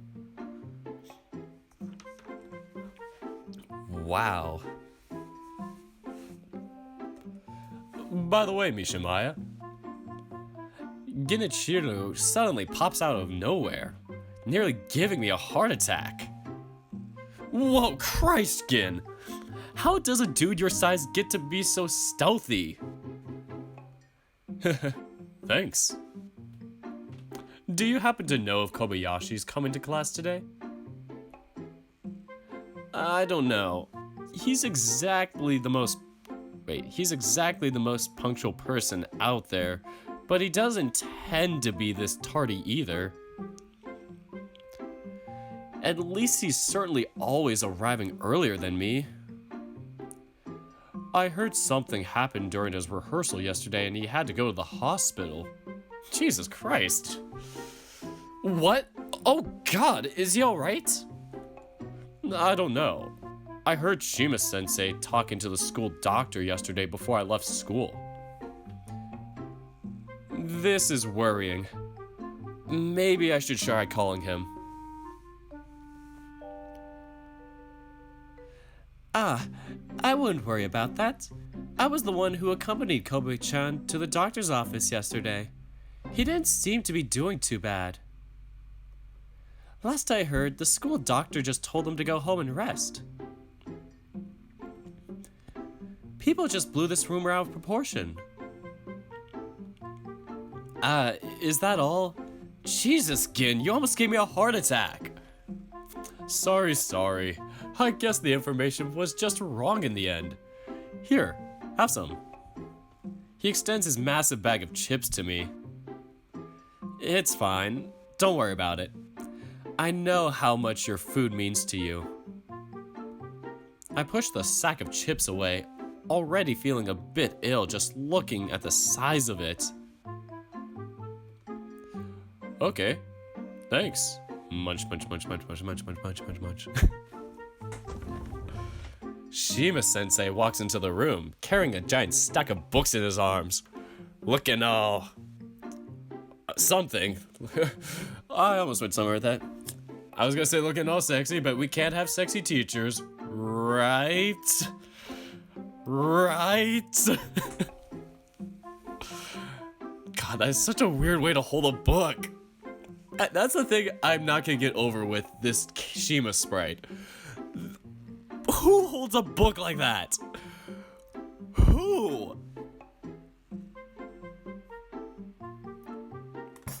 The echo of the books being dropped on the table resounds across the entire classroom. Damn, that must be one very strong table. What was his voice? Shoot, it's been too long, now it's gonna be inconsistent. Alright everyone, settle down. We have so much to cover today and so very little time, so let's not waste it with pointless conversation. Everyone rushes to their seats. Without missing a beat, Sensei starts to take attendance. Kumagawa? Kumagawa? Here. Nezumiro? Which one? It's been 3 years. You know how this works. It doesn't matter. Shima not putting up with that BS today. Yeah, we know. Here. This game of theirs used to be amusing at first, but it's already become quite a drag having to hear it every day. I had somebody who I played with who would do the updog joke every single day for 4 years straight. My God, it was annoying. It was funny at first, but dear God, that 4th year of listening to it. Alright, scene transition. The hours seem to lag by, taking their sweet little time to move. I look over at the clock every now and then. Even though it feels like an eternity, the hands on the clock barely move. I am officially bored out of my mind. I look over to the empty seat next to me where Jun was supposed to be. Even though I know it's probably nothing, I can't help but be worried. Class rep said it was nothing, but was it really? Ugh, I'm just going around in circles in my head. Started to resent her husband after he ate most of their children, so she hid away their youngest in the hopes that he would one day bring down his father. Shima-sensei is in charge of giving us our history lessons this... Shima-sensei is in charge of giving us our history lessons this year. Now he's talking about his favorite topic, Greek mythology. This class was supposed to be about Japanese feudal history, mind you, but Shima-sensei tends to just do whatever he wants without consequences. And I get the feeling that I've already heard this particular lecture a million times over the years. Everyone immediately looks at the door that was suddenly opened. Excuse me. Jun opens the door, peering in through the little crack he opened. Sensei blinks a few times in confusion. Kobayashi, you're... He looks up at the clock.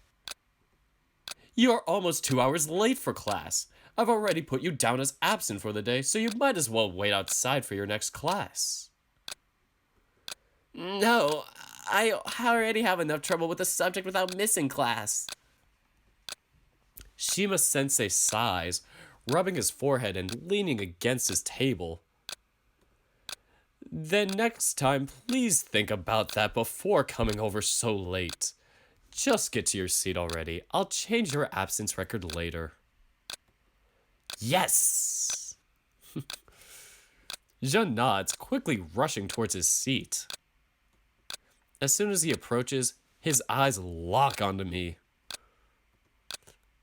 Where were you? I silently mouth something off to him, hoping he can read my lips. He shoots me a nervous look and mouths back. I'll tell you later. Once Jun has taken his seat, Shima-sensei clears his throat. Well, as I was saying, afraid for her children, Rhea came up with a plan together with Gaia to save her youngest, Zeus, giving birth to him in an isolated location and... Wait, excuse me, Sensei. Shouldn't this class be about Japanese history? You did it. Don't... Shima-sensei's gonna do it to you. Shima-sensei stops his explanation once again, scowling. Yes, Kobayashi, I know that it says on the Yes, Kobayashi, I know what it says on the schedule, but I decided that this was more important, so I'm giving you classes on ancient history. But...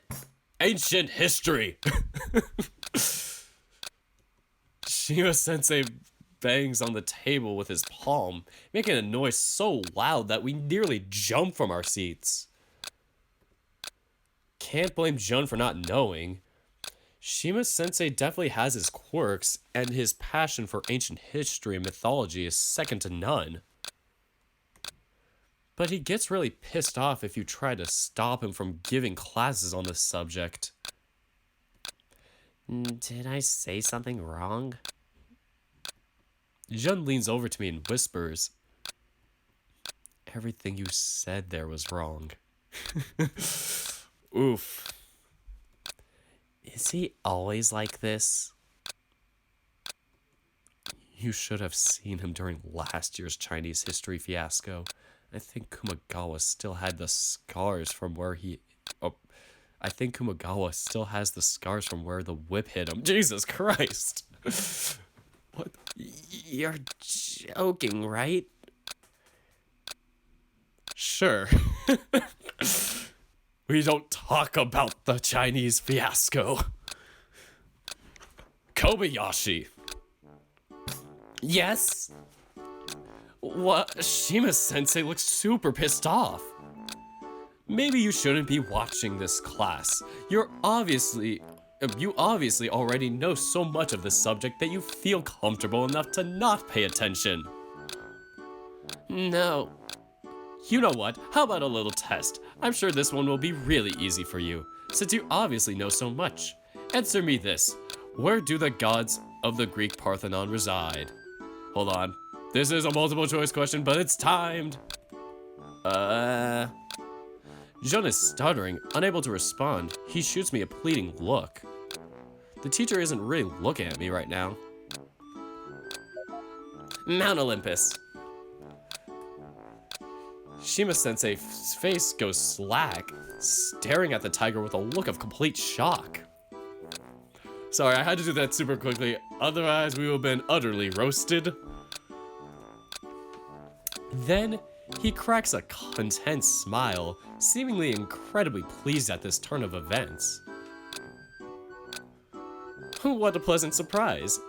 I suppose there is hope for you after all.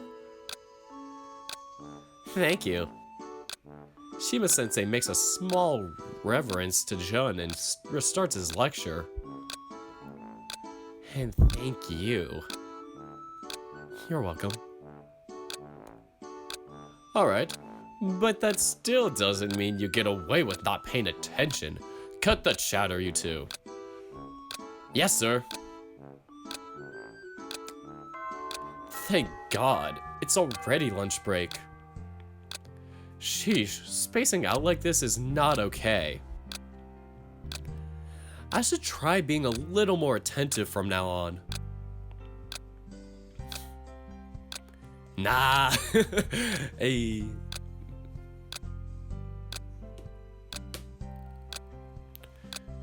Oof.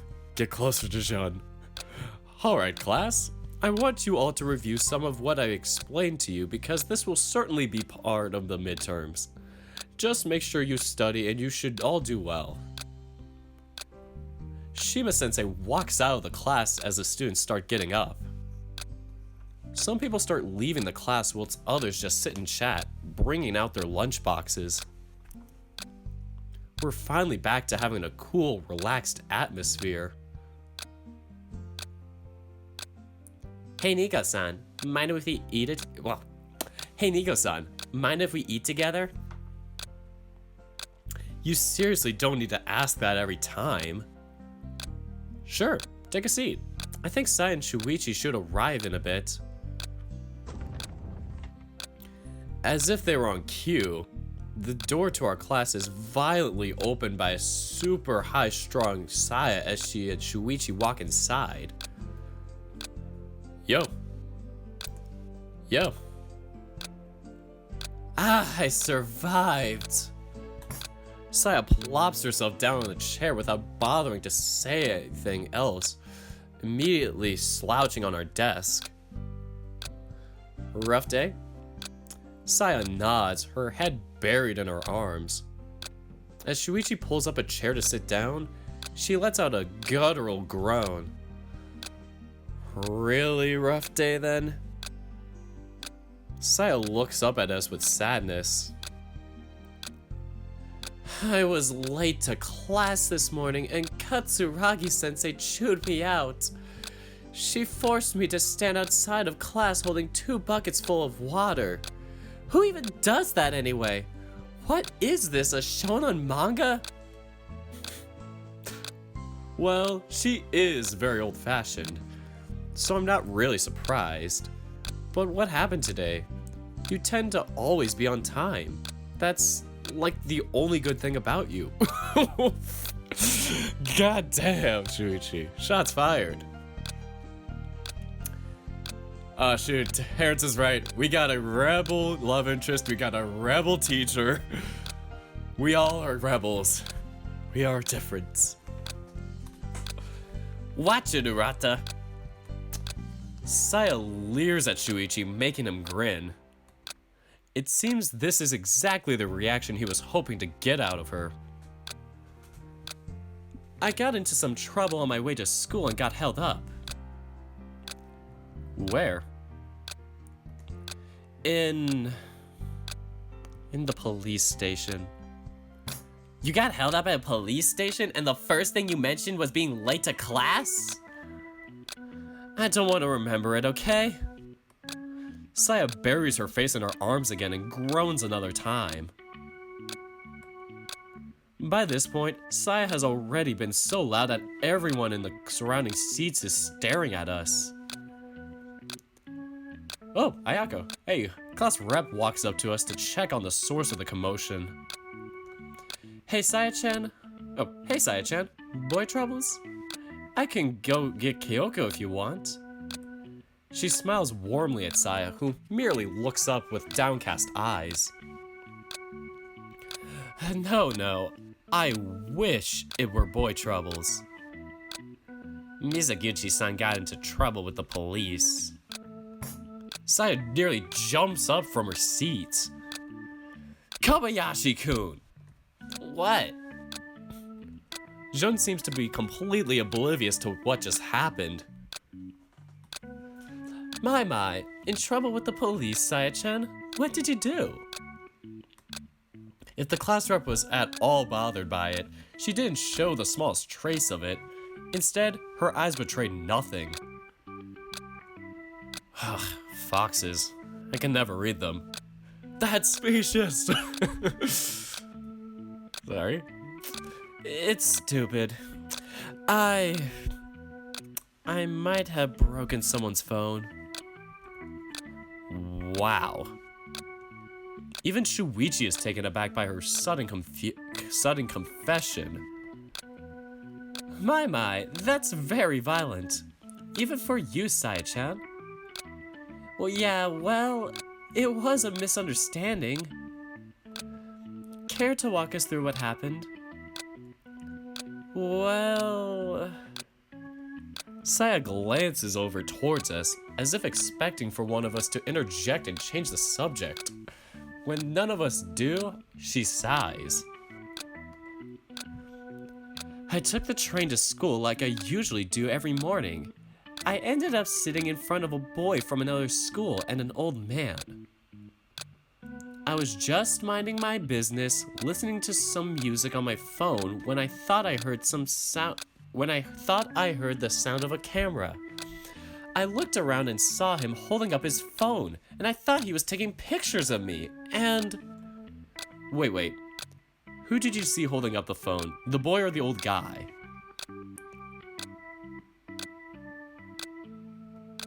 What difference does it make?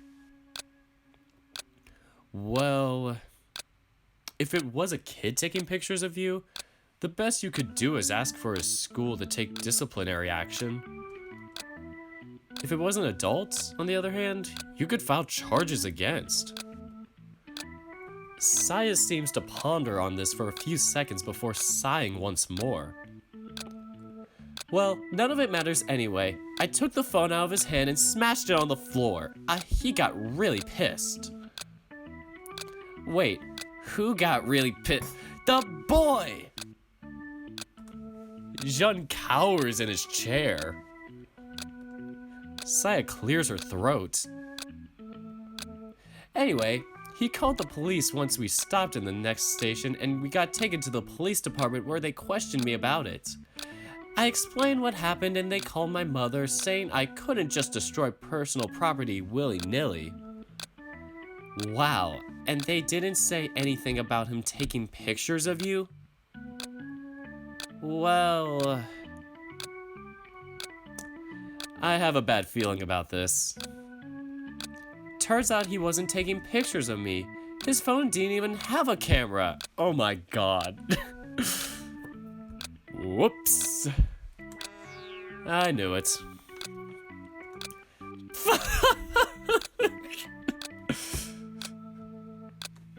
It seems that this story was too much for Shuichi to take as he explodes in a fit of thunderous laughter. Jun and class rep both pat her on the back, trying to reassure her. This was an honest mistake, Saya-chan. Just try not to jump to conclusions next time.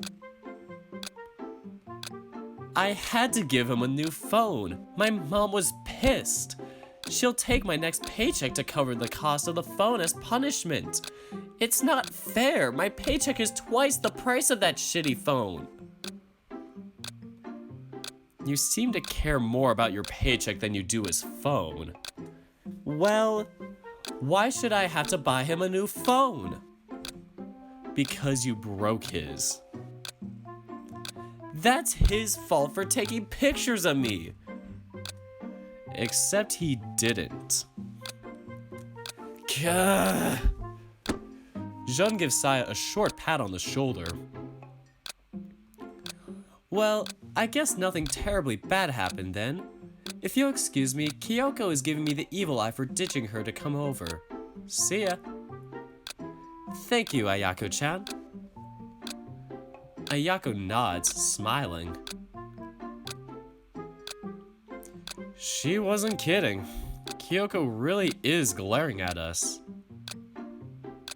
The girl can be really scary when she's annoyed. Sometimes I wish I had a female best friend. See ya, Athena. Bye.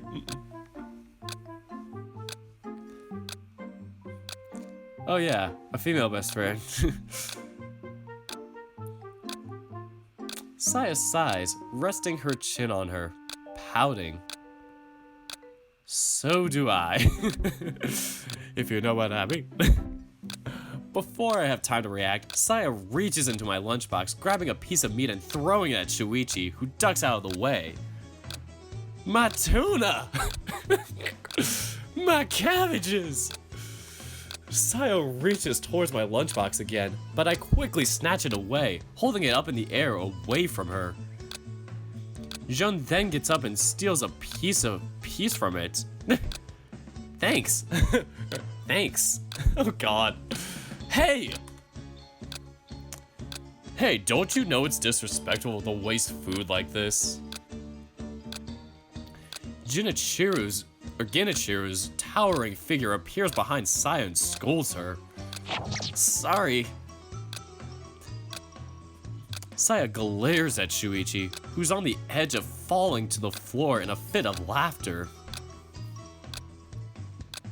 And leave my food alone, for crying out loud. I shoot an annoyed look at Jun.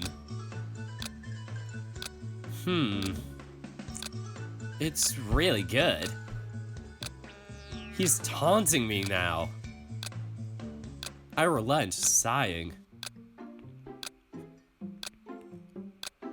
I'm glad you think so. Hey, let me try some too. I quickly whisk my lunchbox away as Shuichi reaches for it. Relax, I'm just kidding. Hey, by the way. Jun points his chopsticks at us with his mouth so comically full of food that I can see his cheeks bulging. He takes a few long bites before swallowing. Did you guys see how they announced the new game for the Monster Tamer series? It's been over 3 years since the last one. I don't get this reference, and I know this is a reference to something. I am so oblivious to games. Oh yeah, I'm a pretty big fan of that series. Nico hates it though. Huh? Why would you hate Manta? Gee, thanks a lot, Shuichi. That dinosaur pushed me out of the mountain, okay? Dinosaur? There are no dinosaurs in Monster Tamer. I think he's talking about the ELM Slithros. He looks like a dinosaur. I jump from my chair in surprise. Ryuji walks up to us, still absent-mindedly eating his sandwich, or his toast, from day one, that never goes out of his mouth or never goes in. It's just in a constant purgatory of being stuck out of his mouth. Oh yeah, that one. I never successfully hunted him before. Saya leans over to Jun. What's an ELM? Jun opens his mouth to answer, but is quickly cut off by Kumagawa, who is now staring intently at Saya. It stands for Elite Boss Monster. They're the main objectives in Monster Tamer. You have to find them and study them to discover what they do and don't like so you can successfully tame them. Something us tamers affectionately call hunting. Gotta hunt them all. Yeah, that. Come on, is this Monster Tamer really a reference to Pokemon? Come on. Try better than that with the name. I'm surprised you know about all this stuff, Jun-kun. I've never seen you carrying a portable around. I am doing so many mistakes. Good job, me. I used to borrow my former roommate's console. It's one of the reasons why I'm so sad about my new announcement, too. Or it's one of the reasons I'm so sad about the new announcement too. The new game is only for home consoles, so I can't easily borrow someone else's.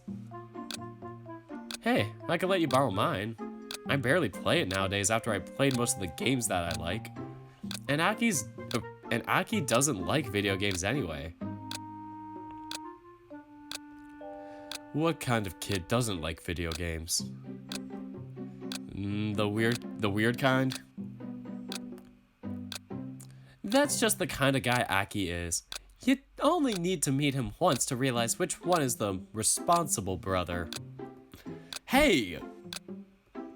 What? I'm just telling the truth. Saya grins. Yeah, well, you have very big hands. Big, meaty claws. Saya tilts her head to the side in confusion. Dude, you need to work on your trash talk. And you need to work on your lying skills. Spoiler.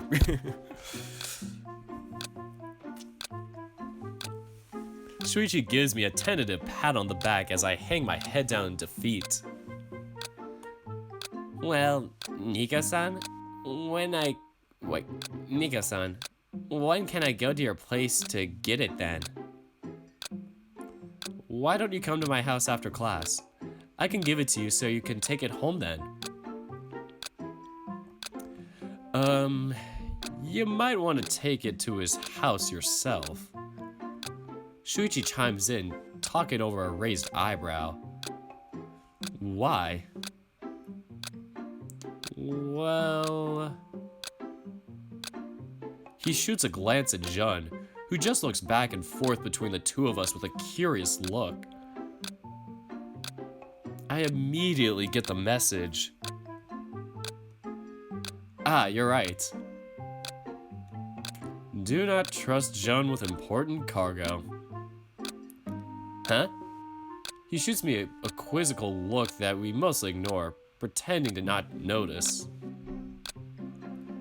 Let's drop by my place and I'll walk you to your house with the console. Why? You're just gonna have more trouble that way.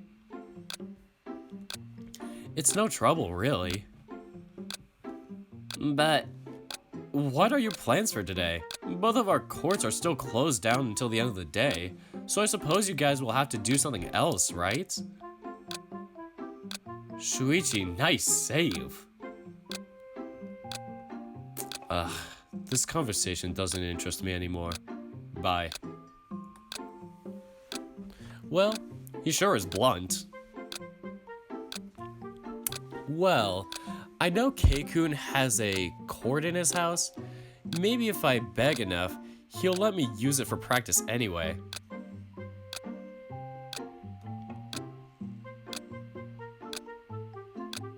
Don't mooch off your friends. Sorry, I just got distracted there for a second. It's not mooching. I'd help him with his practice also. Does that mean you'd play a match against him? Now, let's not be too hasty. You know that's what he'd want you to do. We'll cross that bridge when We'll cross that bridge when we get to it. Why don't you want to play against Keisuke-san? When I had almost forgotten that Jun was here, he suddenly chimes in. Well, it's just that his playstyle is really annoying. Playing against him is infuriating. Yeah, I'm pretty sure that's the idea. You know, it wouldn't be so bad if you actually had a basic grasp on any strategy other than bang ball, really powerful, other side. Okay, first of all, I don't sound like that. Second of all, shut up. You see, that is your problem. Urushihara is probably the player most similar to Tanabe in all of Japan. You should be getting as many matches with him as you can to try and practice against that specific type of player. But instead, you just bitch around about how annoying he is. Whoa, Shuichi.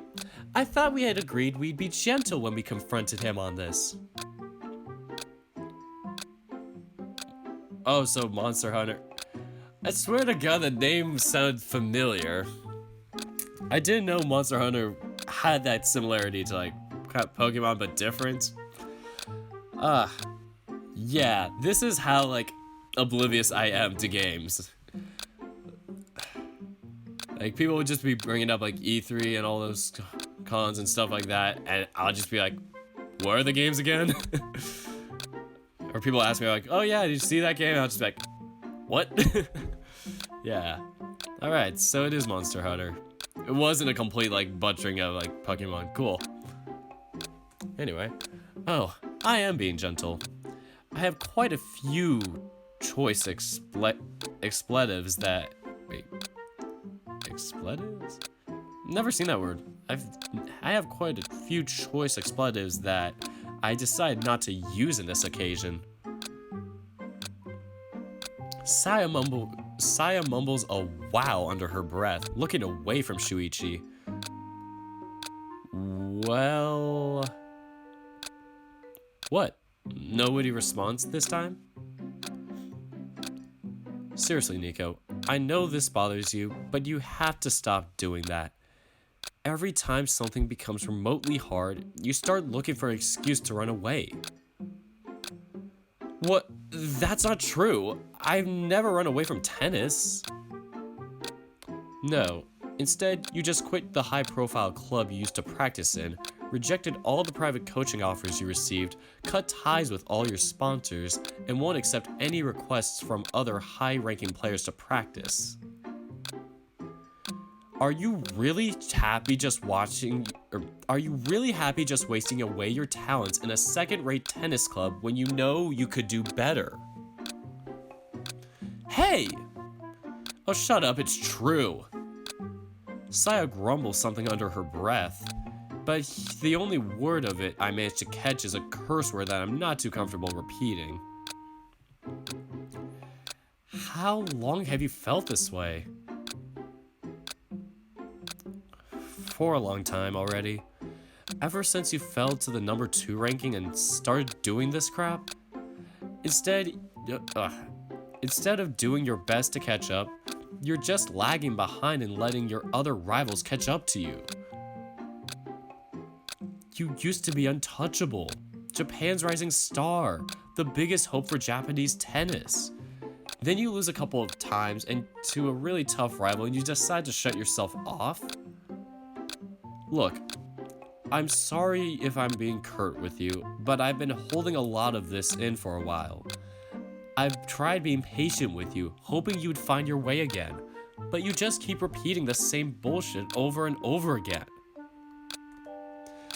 I thought after that conversation we had a few weeks ago, you'd finally start to change. I thought you were getting there, and after Murasaki showed up to practice with you, and yet you're here making excuses again. I look around the table. Saya's face is contorted in a complicated expression. Jun is a million miles away, looking off into the distance, perturbed by her sudden argument. Do you think so too? I look Saya in the eye and ask her. She struggles to hold my gaze, eventually looking down at the floor. Yes. Coach and I have been trying to motivate you since you first joined the school. Let me reread that. I'm doing terrible right now. Yes, Coach and I have been trying to motivate you since you first joined the school. We were thinking you... shoot. Take 3. Sorry, I'm just getting tired. Yes, Coach and I have been trying to motivate you since you first joined the school. We thought getting Murasaki and a few other low-ranking pros over here would help motivate you, and it seemed to.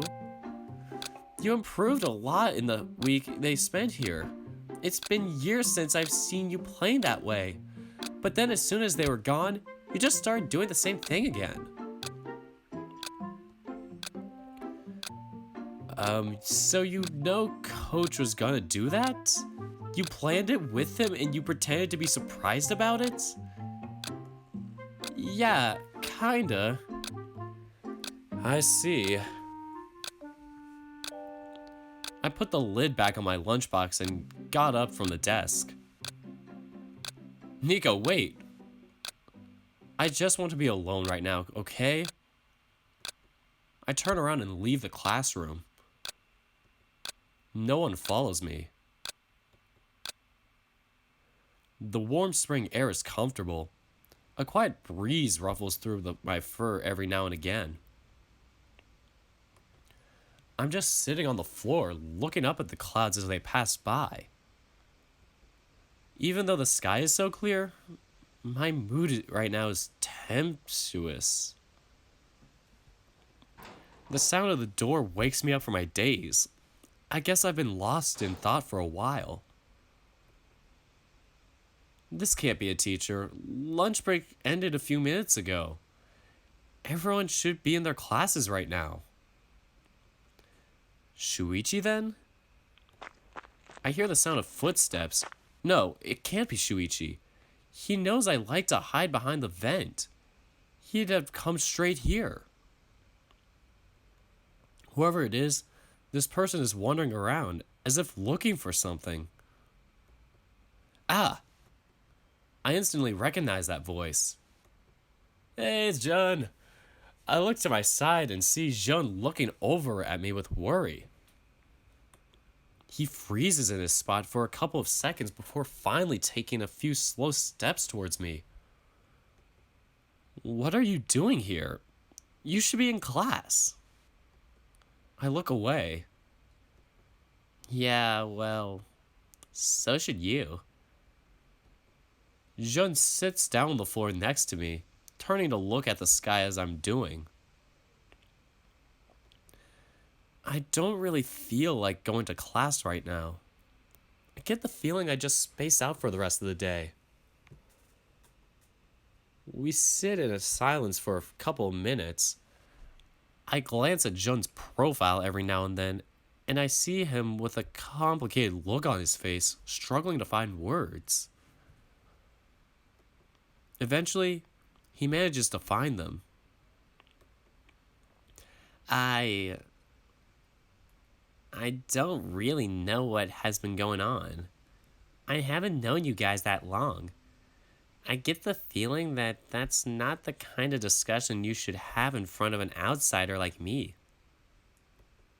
You're not an outs... I am, but that's not what I came here to talk to you about. Jun sighs, staring at his feet with pursed lips. I don't even know what I want to talk to you about. I didn't really think this through. I just got the feeling that I needed to say something. I thought maybe it'd come to me when I saw you. Look at me, I'm rambling. Sorry, Jun-kun, I'm not in a very good mood right now. Could you get to the point? I don't really understand the argument you guys were having, but it seems serious. I guess it just doesn't sit well with me. I can sort of understand. They basically said you haven't been working your best lately, and I can see how that'd be upsetting, but is it really that bad? I look over at Jun again, expecting to see a contemptuous look on his face. Instead, all I see is curiosity and worry. Damn it, he's so pure. I don't really talk about him much nowadays, but what Shuichi said is true.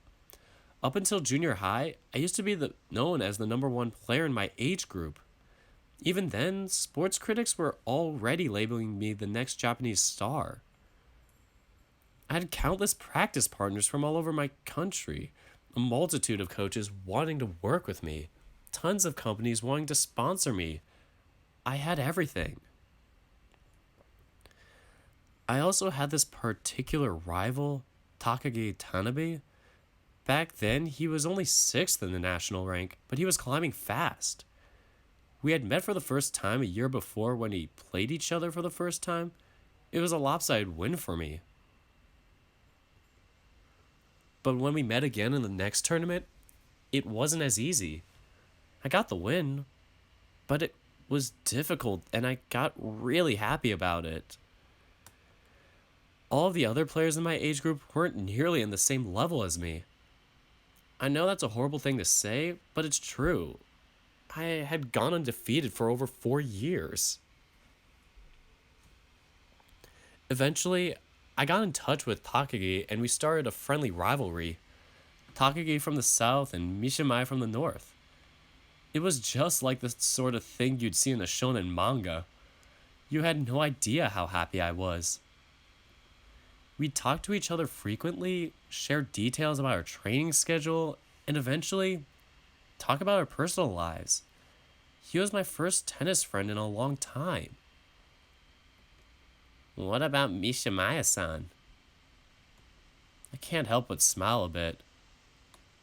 Sai's nice, but she's a girl. Wow. We don't play in the same category, so there's no sense of rivalry between us. It's just not the same. Anyway, back then, I got used to all the attention. I got used to being called the best, and eventually, I led myself to believe the same. I thought that I was the best player in Japan and that no one could ever get my way. During the U15 national tournament in my second year, I got matched up with a Takagi again. I think that was our 4th or 5th match. I don't quite remember.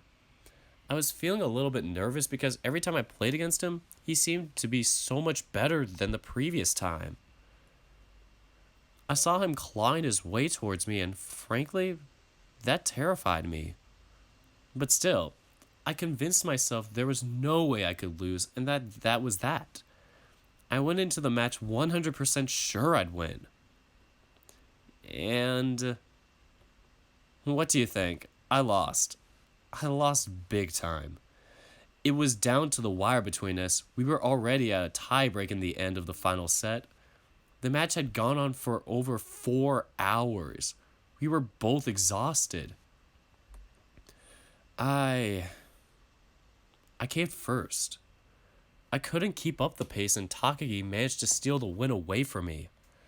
I was upset, but I convinced myself it was just a stroke of bad luck. The sports magazines, on the other hand, didn't seem to think so. A bunch of articles were printed out. I still remember the headline for one of them. Is this the end? Nico Mishimaya finally beaten? Don't listen to the articles. Don't be a part of the drama. Good athletes ignore the press. They don't look at the ESPN articles. That's something I've learned. To not just look at the front cover of my sports league's website. Because that's just, oh, look at this team, it's so amazing. Or, oh, this team's going to choke. Yeah, I've never really never been one to be on the upper end of these things. Always been like the backup or the guy who's in the middle of the road.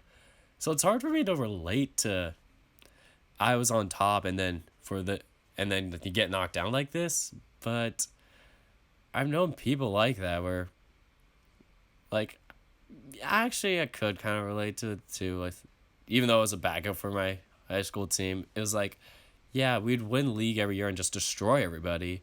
Then we get to playoffs and then just always lose in the quarterfinals. And it was just, we would never get past that barrier and always seemed like, yeah, we never felt like we were as good as we could have been.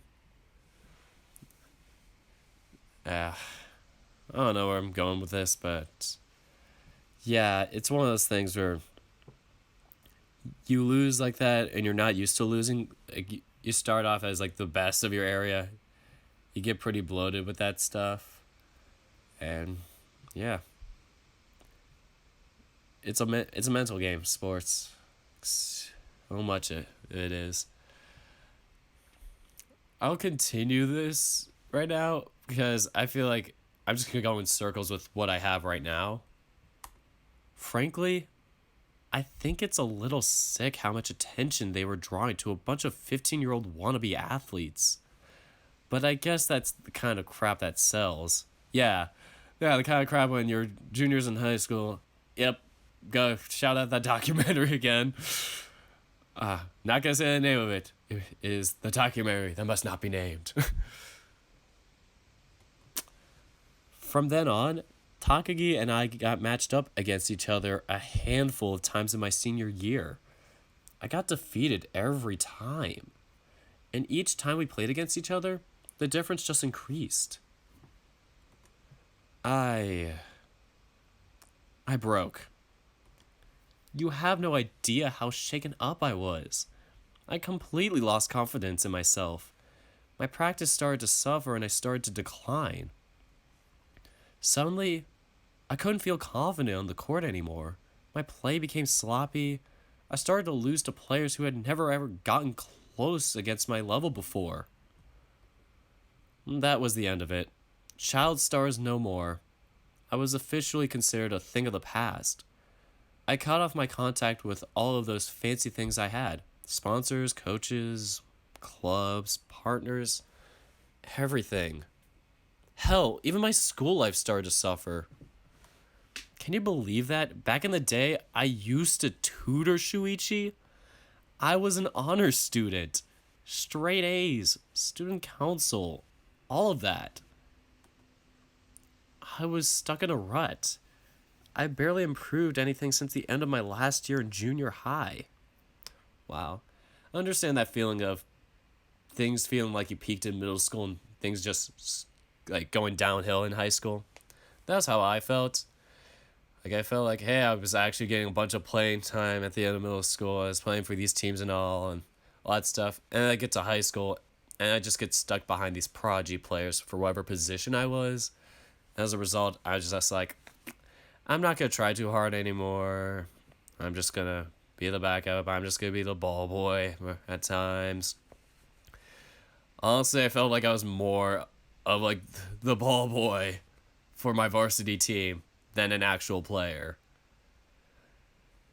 Yeah. And then, yeah, my grades also too slumped from like straight A's in middle school because it was like easier at that school to get A's to like my high school where I was struggling with some of my B's and whatnot. So, I just didn't try as hard. It took everything I had just to desperately hold on to the number 2 spot.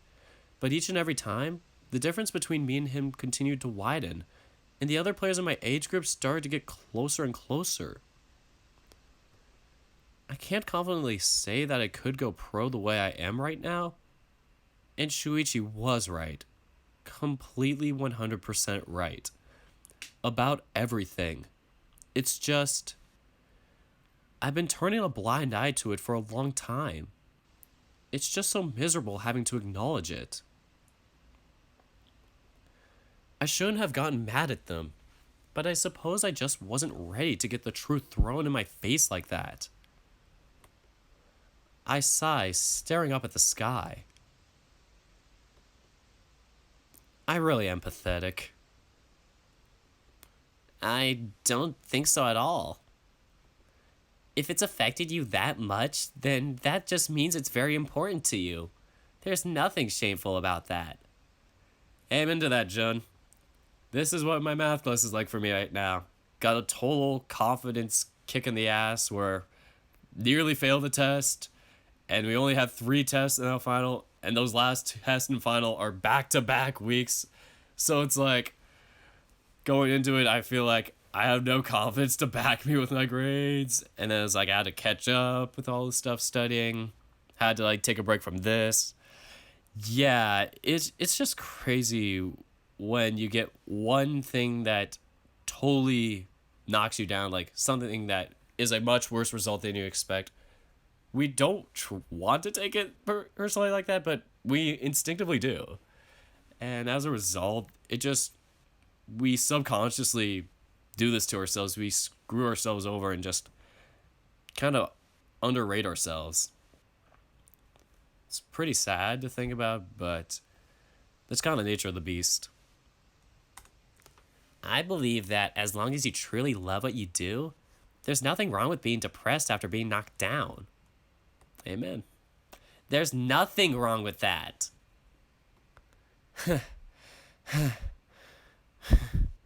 Jun stands there breathing heavily for a few seconds. I myself am completely caught in a daze.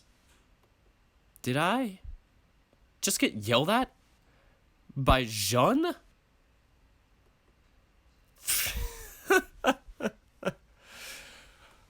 What? No, I'm sorry. I just... What is it? It's just...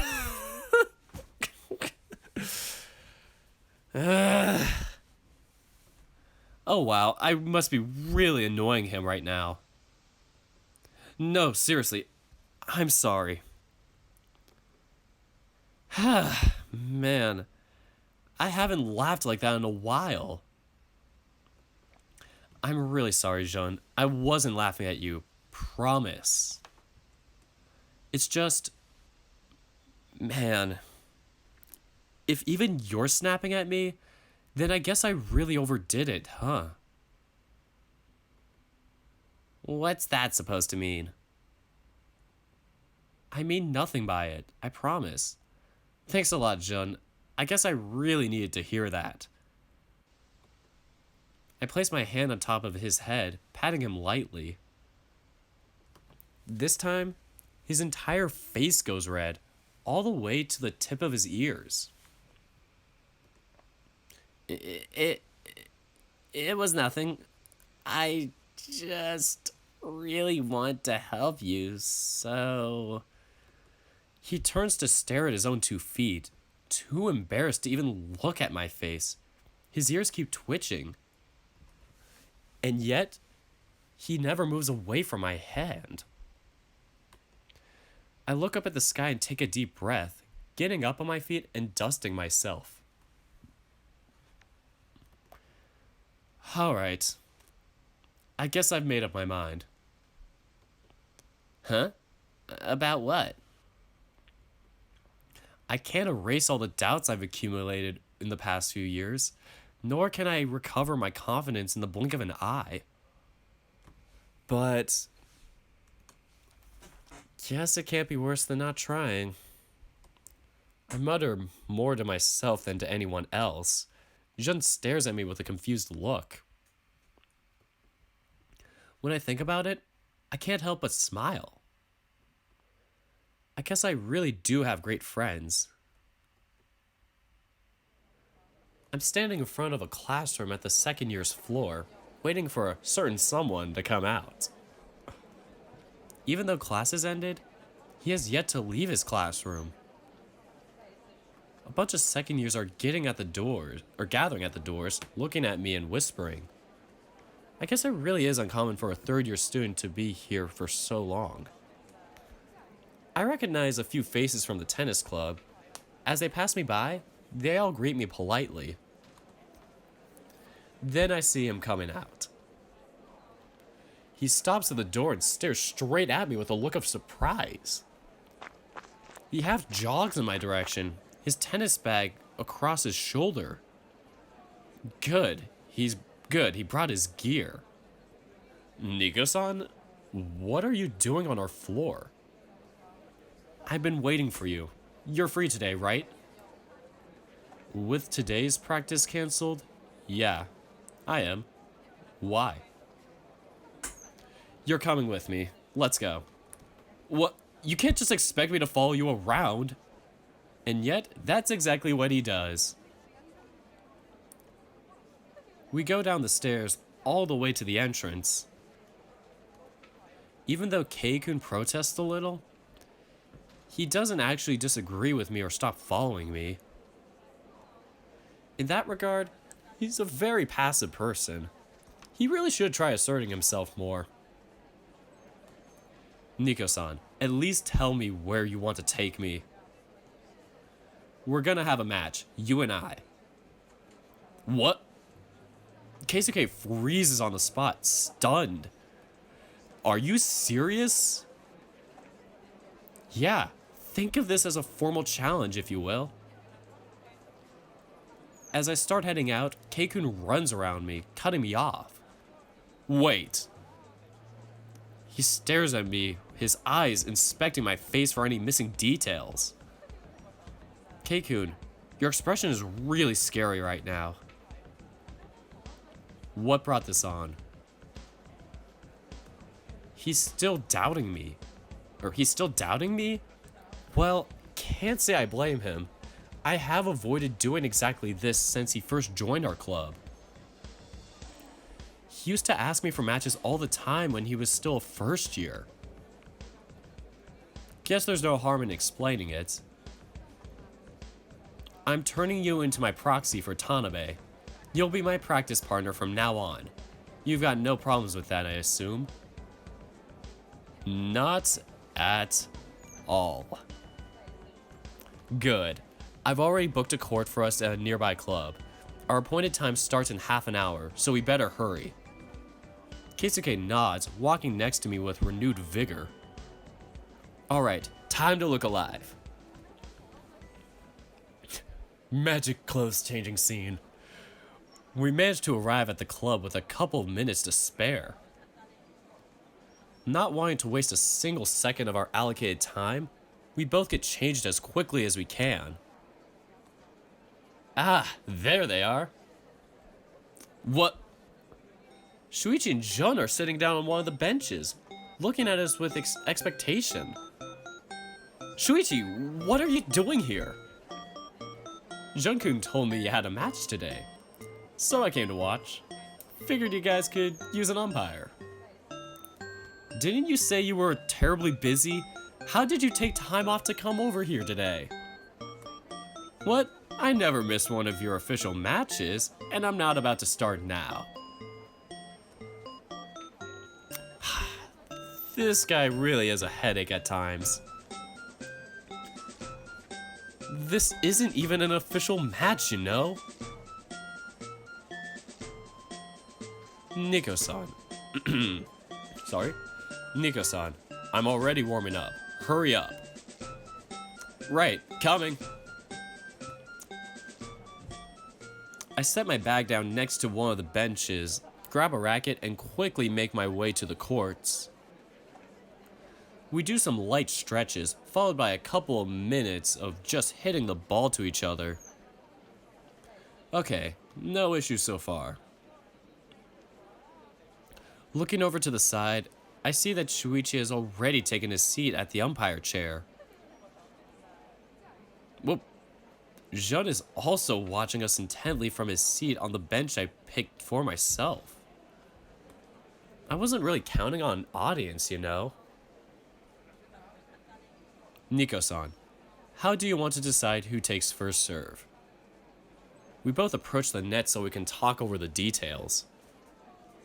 How about we just toss a coin? Just as I say that, Shuichi grabs a coin from his pocket and tosses it to me. I snatch it in the air. Thanks. You alright with this, Keikun? I'm fine. Toss. Keikun's already switched to go mode. I flip the coin, and as it's in the air, I call. Alright, there's only 5 of you here, but I'll give you guys a little chance for this. What do you guys want, heads or tails? Doesn't matter either way, because it should turn out the same, the story. It's just whether or not we win the serve. So yeah, guys, heads or tails?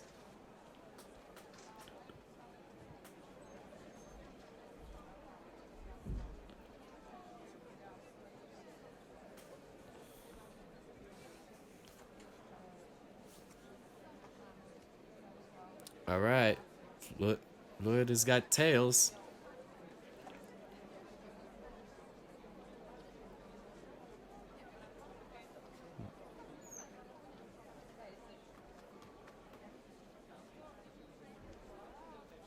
Alright, so we got 1 vote for tails so far.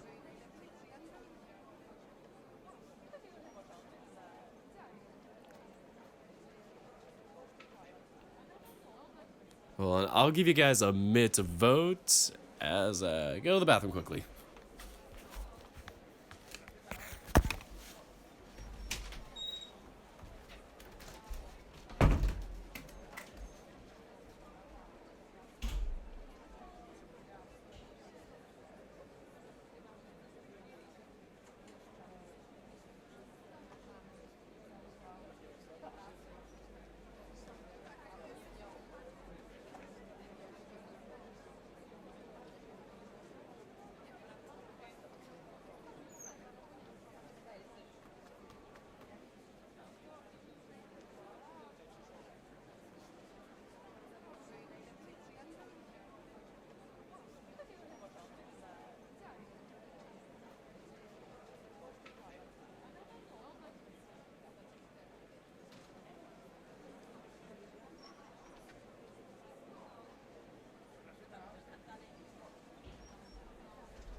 All right. Here it is. All right, what did I miss? So, no changes in votes. Last call for heads or tails.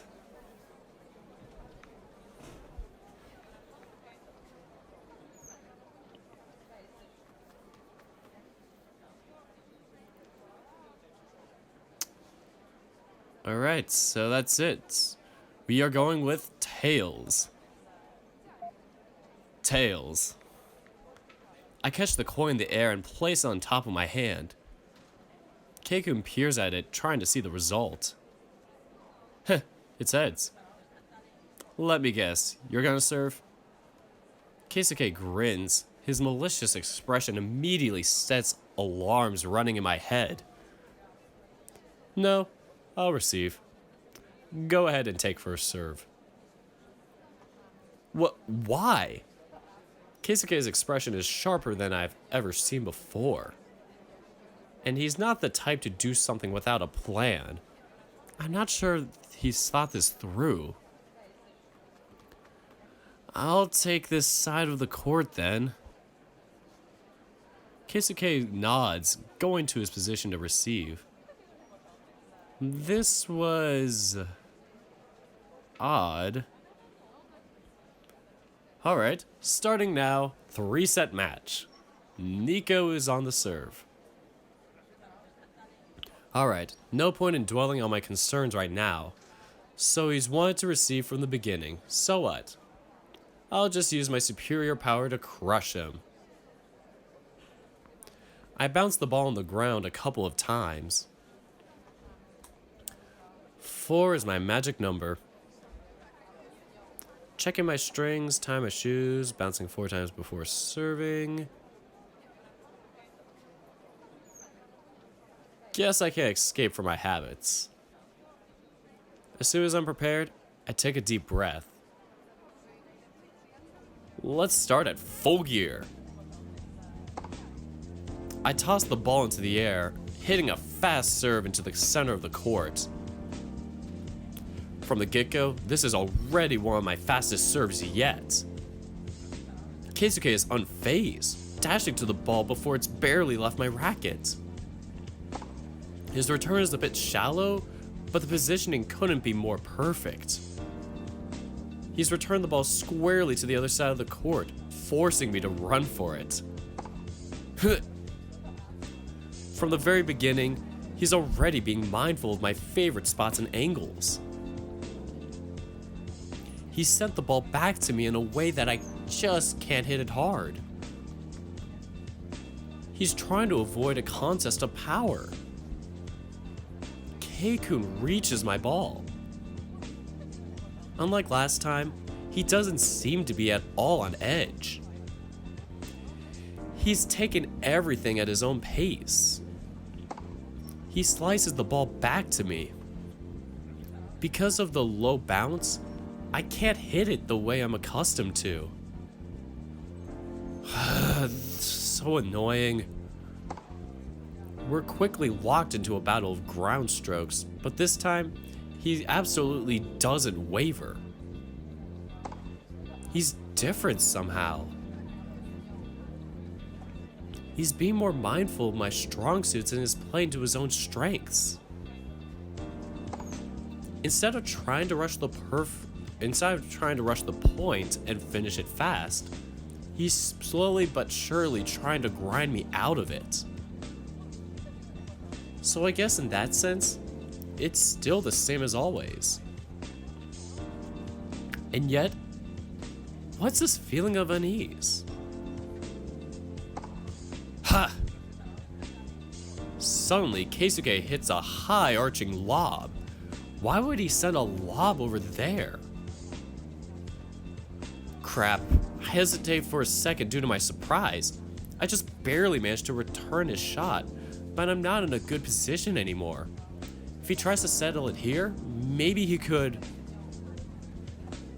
Just as I start running to the other side of the court to stop a potential winner, he hits a drop shot. What? I run as fast as I can, reaching the ball in the nick of time. But my posture is thrown out of whack. Even after I hit the ball, I can't readjust myself to start running fast enough. Crap, if he returns a power ball now, he lobs a ball back to the baseline? Crap. Again, I'm running at top gear to keep myself in the game. What is Keisuke doing? Doesn't he know he had the perfect chance to take the point just now? Nico and Arushihara have been stuck on that rally for a while now. Not sure who's saying it. But it's a different perspective. I've lost count of how long it is already. Damn that Arushihara. He's picked up a few new tricks, hasn't he? What's Arushihara-san doing? Even I can't tell that you could have already scored the point by now.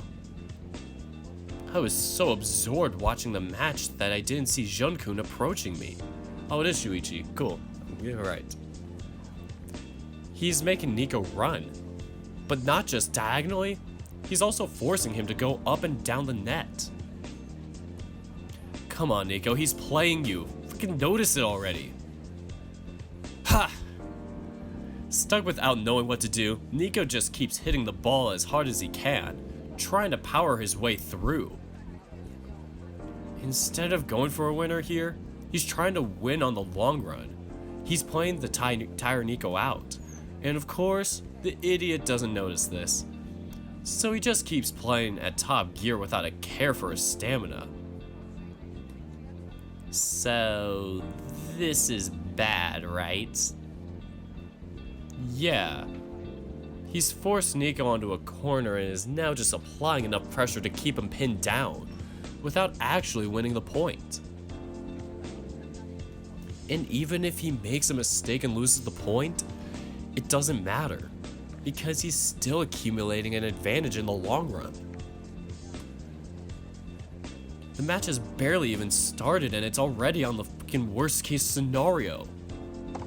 Arushihara is sending out mixes of deep and shallow shots. So, to his already vast repertoire of spins and strengths, he's now added depth as well. He's taken advantage of the entire court to keep control of the pace. Hi, Athena. Welcome back. This is the concept of his style completely actualized.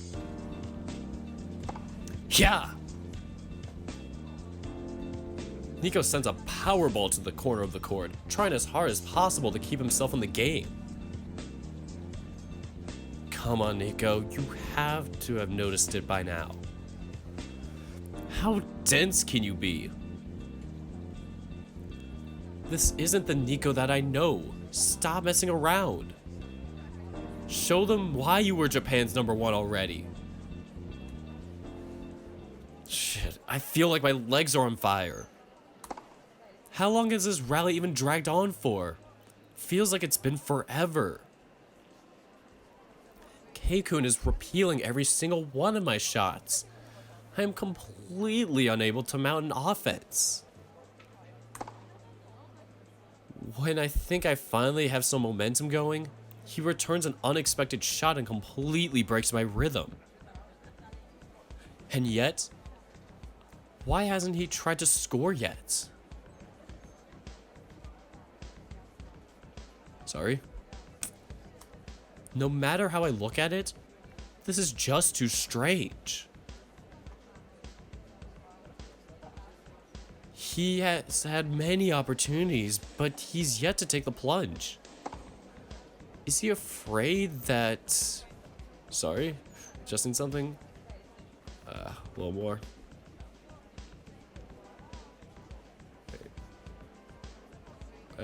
Perfect. Sorry, I was just adjusting the... wherever the comment box was for me. Alright, here we go. Is he afraid I'll be able to counter it? It would make sense. If he overcommits, that could give me the chance to counterattack.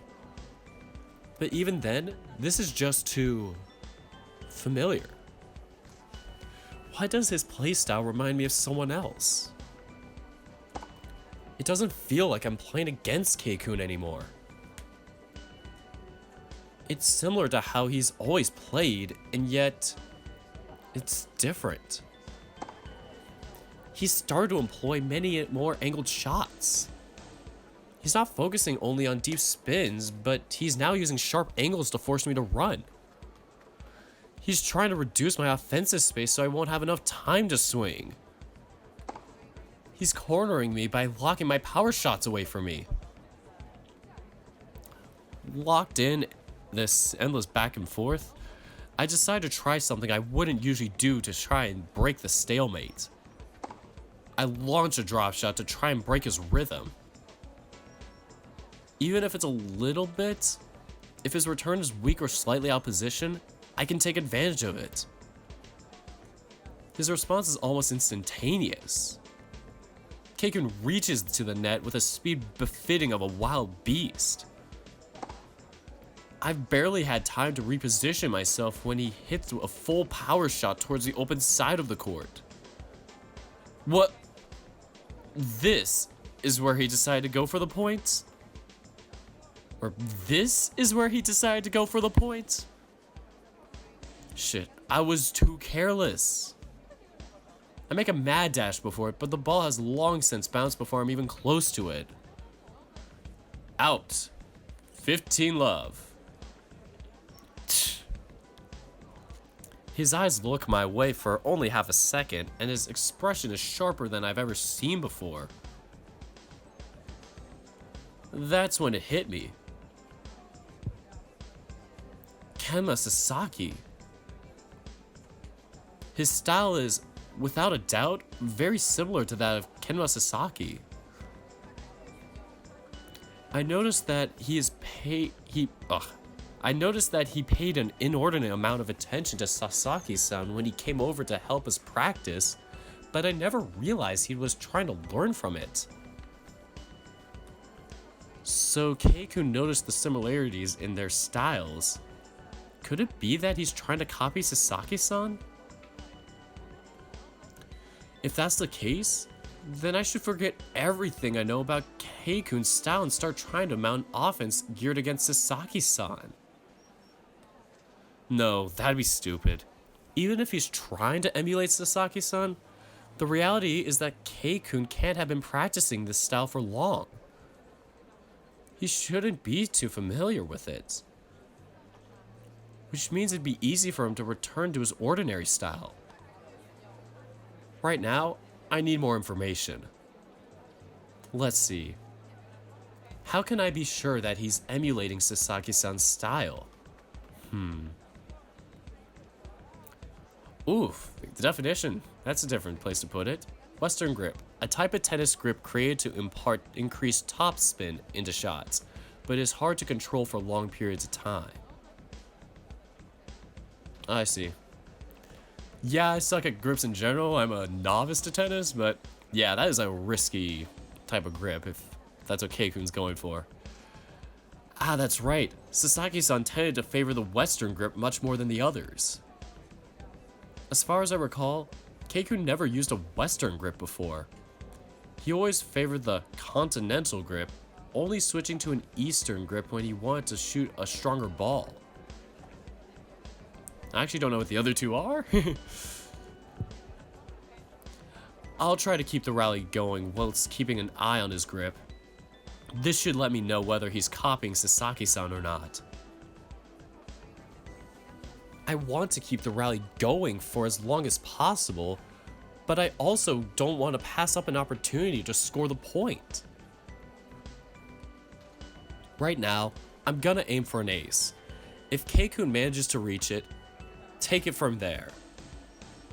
I'll keep it simple, no complicated tactics or plays, just play my own style.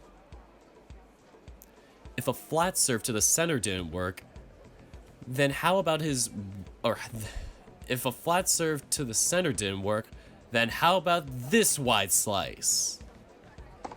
Despite losing its speed, I'll make sure my shot more than makes up for it.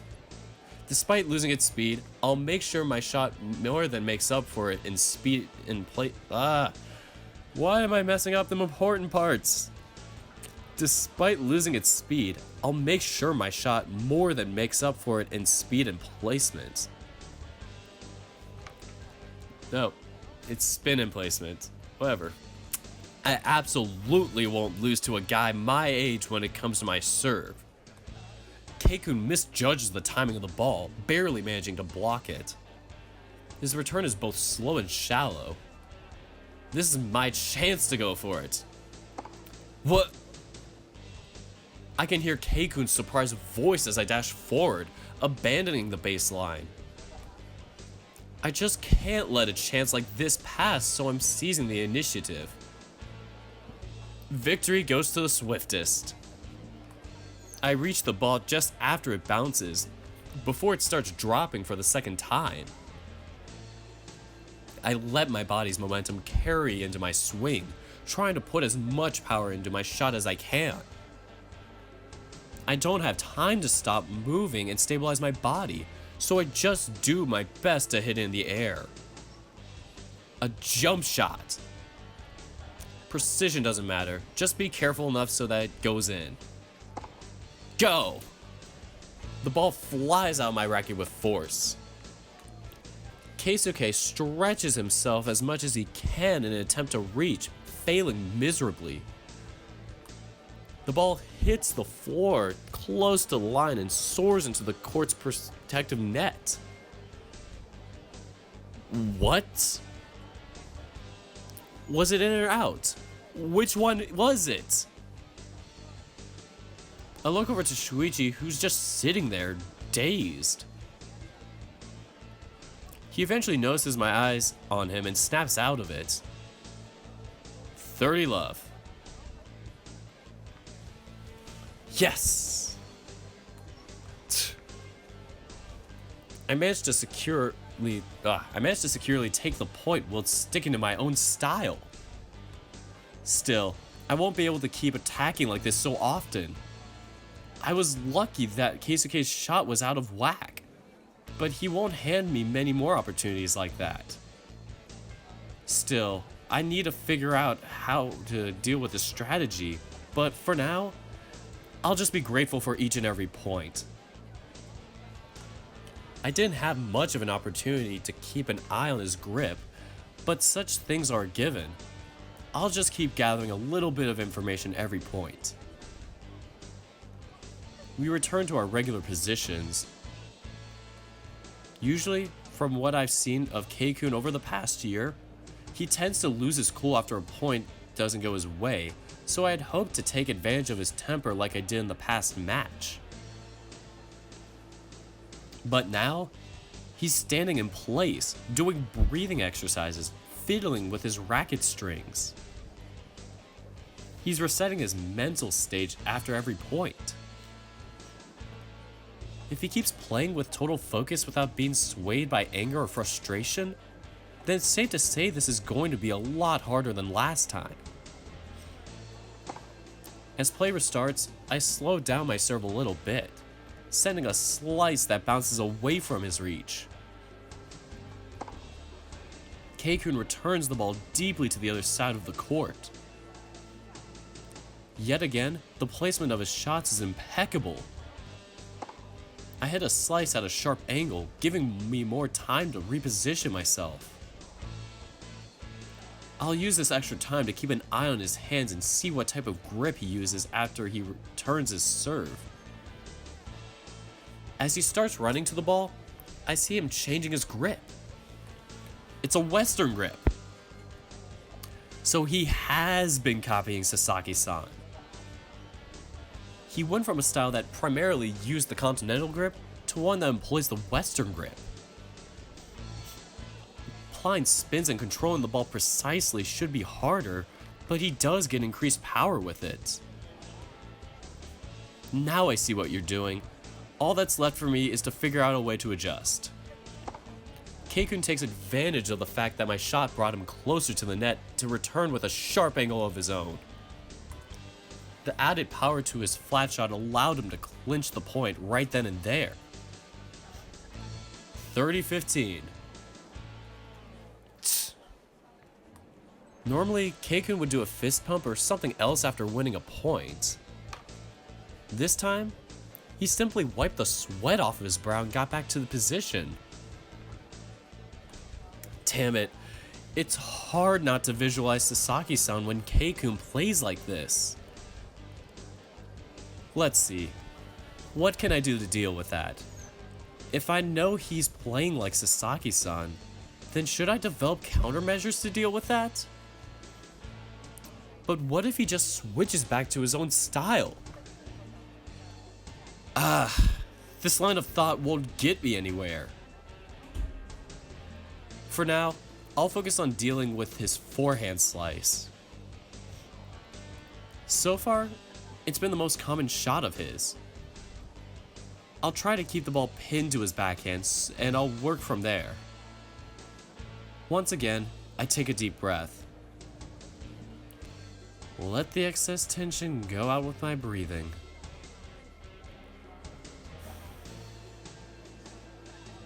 Once I serve, let the energy transfer from the bottom of my feet to the tip of my fingers. Move like a whip. I send a serve full of topspin to the side of his backhand. He shouldn't have had time to pivot around the ball, and his point of impact should have been slightly elevated. For now, I'll focus on disrupting his swing. As expected of him, Keikun doesn't seem at all fazed by it, returning a deep slice to the other side of the court. Hello, 111. But this ball wasn't nearly as powerful as deep as his last shots. Alright, this just might work. I return another topspin heavy shot to his backhand. Even after he reaches, Keikun can't return comfortably. Alright, just like that, the shot wasn't all too powerful. I can certainly take advantage of it. His forehand slice is the crux of his current playstyle. If I can keep him from using it like he wants to, I can force him to reduce the power of his shots in order to keep his control steady. Right now, I'm forcing him to choose between power and control. Now that I have more time to respond to his shots, he can't corner me as easily. We're once again locked in a rally, but this time I have the upper hand. I'll slowly but surely grind him out until... Keikun desperately reaches for a ball that is out of his reach. The ball hits the protective net with a resounding wham. 40-15. Yes! I pump a fist into the air, letting out an excited cry. I try focusing my view on Keisuke's face to see if he is at all affected by his temper, but he's now back at the baseline doing stretches. Breathing exercises and stretches, huh? He definitely is trying to keep his temper under control. The idea of a perpetually calm Keikun is terrifying. Let's see. So as long as I can pin his forehand down, I'll have an easier time dealing with his pivot or with his spin shots. But at the same time, I don't expect him to let himself be gimped by his backhand. This is Keikun I'm talking about after all. He should know more than anyone that his backhand isn't as good as his forehand. If that's the case, I'm sure he has a countermeasure for that already. Well, trying to predict what he'll do next is meaningless. I'll just take this one step at a time. I'll respond to whatever changes he makes to his playstyle without making any major changes to my own game unless I have a reason to. 15 seconds. Ah! Shuichi's voice snaps me back to reality. That's right, I have to serve now. Sure, focus on the point now. Leave all the thinking for later. I go with a powerful flat serve towards his backhand. Keikun immediately responds with a deep slice. As I expected, he's prioritizing control over power. He's dishing out weaker shots in favor and making sure the placement is on point. I can reach it without much trouble. Let's see what I can do now. Ah! I'll just go with a topspin heavy shot to the open court. My style might be very orthodox, but I'm confident in my power balls. Keikun seems to be suffering under the pressure of my shots. It seems that he's giving his all just to block my shots and return them. And as the rally keeps going, his shots become weaker and weaker whilst I keep ramping up the power on mine. This goes on until... Gah! Keikun's posture crumbles under his constantly increasing tempo of the rally until he eventually loses his footing, hitting the ball towards the net and falling to the floor. Game Nico, 1-0. Shit, are you okay? Keisuke gets up, waving me off. I'm fine. Focus on your game. As we move over to switch sides, I notice Keisuke's eyes are completely unfocused as he walks past me. I glance back at him after we pass each other and notice that he's mumbling something to himself. Is he already so focused that he doesn't even notice me? Jeez, that's scary. Once we're in position, he takes hold of the ball, bouncing it on the floor a couple of times. As soon as we lock eyes, I feel a shiver crawling up my spine. My entire body immediately tenses up. Keisuke tosses the ball into the air, his entire body moving quickly to hit the serve. The sound of the ball hitting the racket resounds loudly. I start running as soon as I identify its course. So it's just a regular topspin shot. So I was worrying over nothing. I prepare myself to hit the ball after it bounces and... his serve suddenly sinks much faster than I anticipated. I have to move at the last second to hit the ball. My ball goes straight into the net. Huh? I stand around rooted to my spine in the daze.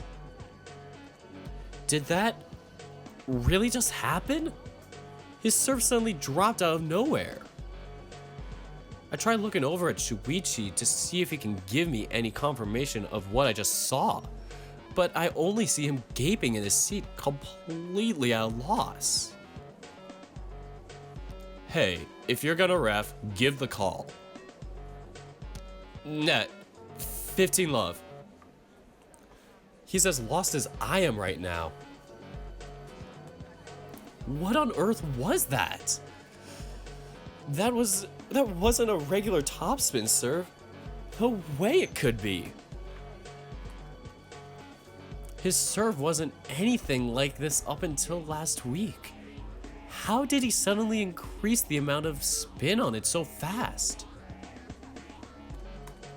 This isn't anything I've seen Sasaki-san doing. So he's adding original techniques to the ones he copied? Nothing makes sense anymore. I try to shake it off. I need to get my mind back on the game. Focus.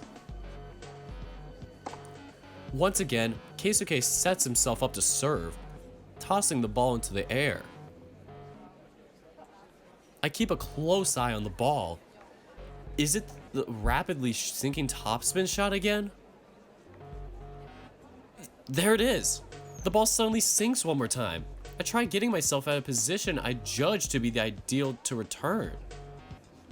My return immediately flies into the net one more time. What? No way. I can't accurately judge how his shot works. So it not only sinks faster, but it also bounces even higher than a regular topspin serve? But his posture doesn't look all that different from a normal topspin shot. Then why? 30 love. Keisuke strikes a quick fist pump and returns to his next serve position. Jeez, what a muted reaction. How is he staying so stoic? That's completely unlike him. Crap, he's reminding me more and more of Sasaki-san. I need to find a way to deal with that super topspin serve before it deals irreversible damage. Once more, Keikun prepares himself to serve. I visualize that drop and the increased bounce of his serve multiple times in my head, trying to grasp the timing to hit the ball. Keikun serves the ball and I dash to intercept. And my racket strikes air. What? The ball flies past me, going below my racket as my swing hits absolutely nothing. I see Keikun chuckling on the other side of the court, and as I look to the other side, I see that both Shuichi and Jun are doing the same. Shuichi attempts to cover up his laughter without much success. 40 love. I could feel my cheeks begin to flush. Oh god, I was so focused on stopping that super topspin serve that I completely forgot he didn't have to use it in the first place. I'm getting completely swallowed up by his pace. I hit my cheeks a few times. The sound of flesh hitting flesh echoes, making everyone jump slightly. I take deep breaths, doing a few stretches to calm my mind. Well, if Keikun is copying Sasaki-san, then I'll just copy Keikun and take my time to try and reset my mind state. Losing to my opponent is one thing, but I absolutely refuse to lose to myself. Even though that's what I've been doing the past 3 years. What a way to get myself down. No, shake it off. I'm doing this match precisely so I can shake away this slump I've gotten myself into. Don't throw in the towel before you've had the chance to actually fight, you idiots. This time, I pay closer attention to Keikun's movements leading up to his serve. A slice? I don't let myself fall for the same mistake again, correcting my timing so I can properly return his serve. Now that I've got that out of the way, I can once again focus on my strategy to pin down his forehand. Aim towards the backhand. The ball soars past the net, hitting a strong shot that bounces high up towards his backhand slice. While that alone isn't going to be enough to make him lose his footing, if I can at least nullify his advantage, he won't have as easy a time scoring. Keikun returns another slice, trying to keep me from getting to my sweet spot. It's just a mild annoyance. As long as I keep those sharp spins from coming out, he just goes back to being the same player he was before, and that player didn't give me any trouble last time. As our rally continues, I slowly grind an advantage.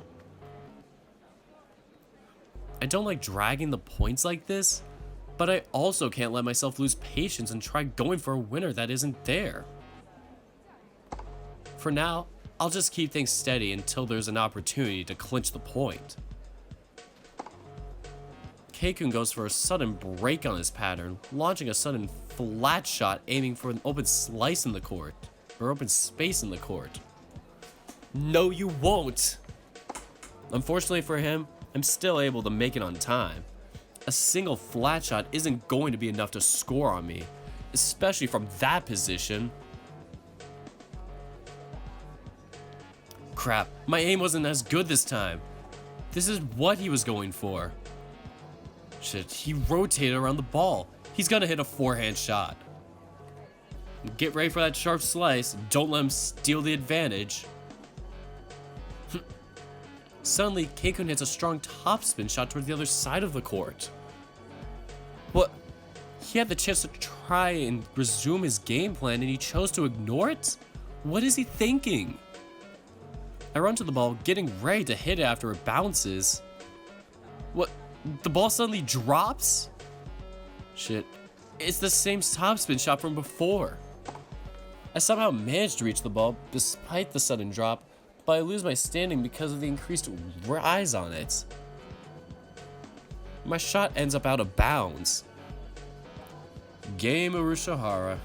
Game count 1-1. Shit. So his serve isn't the only time when he can hit that sort of shot. Crap, he's still hiding a few weapons down his sleeve. It looks like he can only hit that sort of topspin heavy shot using his forehand. Maybe he doesn't show or doesn't know how to hit it on his backhand? Or maybe he's just not confident about it. Never mind it. I'm sure he's just trying to keep me guessing. I'll just have to get used to it before it can become a huge problem. I won't make any big changes to my strategy to accommodate it, but I'll be aware of it being a possibility.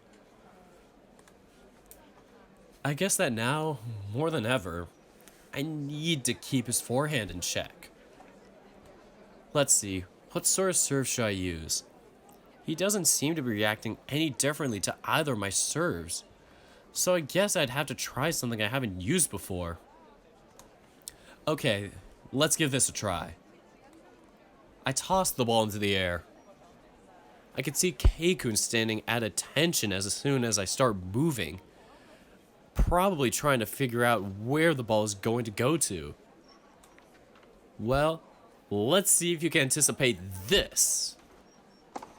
Before the ball reaches the peak of its rise, I hit it full strength. A flat quick serve, how about that? The ball bounces away, leaving Keikun frozen in place with no reaction. What? 15 love.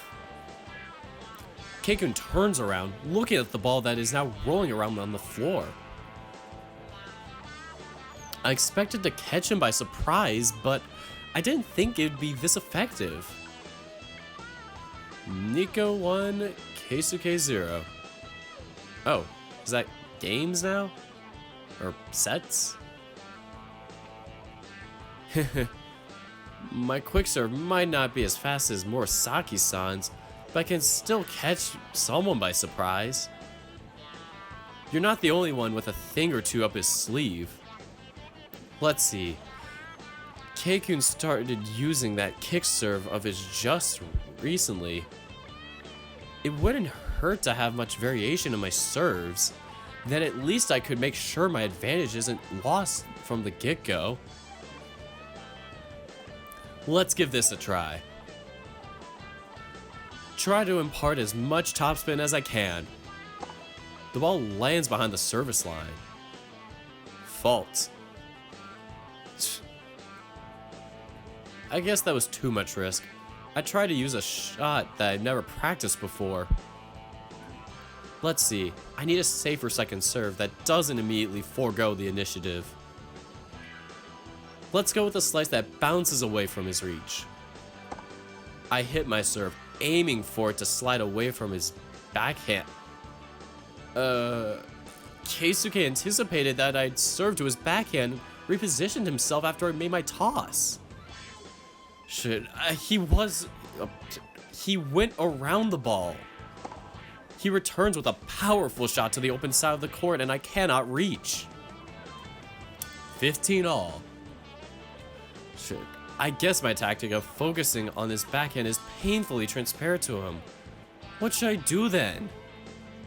No, don't panic. I'll just power through it. Don't alter the way I play too much, but don't let myself become too monotonous. My next serve is a topspin heavy serve that goes to his forehand. Even if it doesn't have as much spin as his kick serve, I could still keep him anchored to the baseline. Still, without being able to consistently aim for his backhand, any advantage I seem to close to getting is almost instantly lost the next second. We end up locked in a stalemate like this during the first game. Damn, even if just locking me here isn't enough to get him the point, the constant running back and forth and going up and down the court is wearing me down a lot faster than usual. If it goes on like this, I'm gonna be running on fumes by the first half of the second set. I need to find a way to press my advantage or I'll end up losing due to my lack of stamina. I once again decide to resort to a desperate strategy, hitting a drop shot. It might not have worked last time, but this time I'm gonna make a net dash as soon as I hit it. Just as I imagined, Keikun's response is almost instantaneous. I guess he already expects me to try something desperate when he keeps the game locked for too long. I end up being forced to make the first move. He already knows what that is going to be. He reaches the ball and it hits with as much power as he can. I extend my arm as far as I can. It hit the frame. His return barely hits the frame of my racket, making the ball fly back to his court. Keikun tries to reach it, but it falls just on top of the baseline. 30-15. That's not at all how I imagined winning the point, but I'll take it. I guess from now on, I'll be forced to take more desperate measures like that to keep myself from being drained of all my energy here before the end of that game. And no matter how much I try, I can't stop picturing Keikun as Sasaki-san. No, even worse. I don't even visualize Sasaki's face anymore. Instead, I keep seeing Takagi. Shit, my head is everywhere but on the match I'm playing right now. I can't help but be reminded of how these things are similar to each other. 50 minutes later. Game Urushihara, 6-6, tiebreak. I'm gasping for air, trying desperately to get enough oxygen in my lungs to keep moving. My legs feel like they're on fire. Just moving is already hard. I should not be this tired just from one set. Keisuke is also panting, but unlike me, he seems to be in better shape. Yes, he definitely needs some Red Bull. Then he'll crash right after the game. Damn it. There hasn't been a single break in this match's rhythm. On the contrary, it's just kept jacking the pace up even further. The way things are right now, I'm not sure I can hold my own on a second set. Hell, I'm not sure I can win this tiebreak.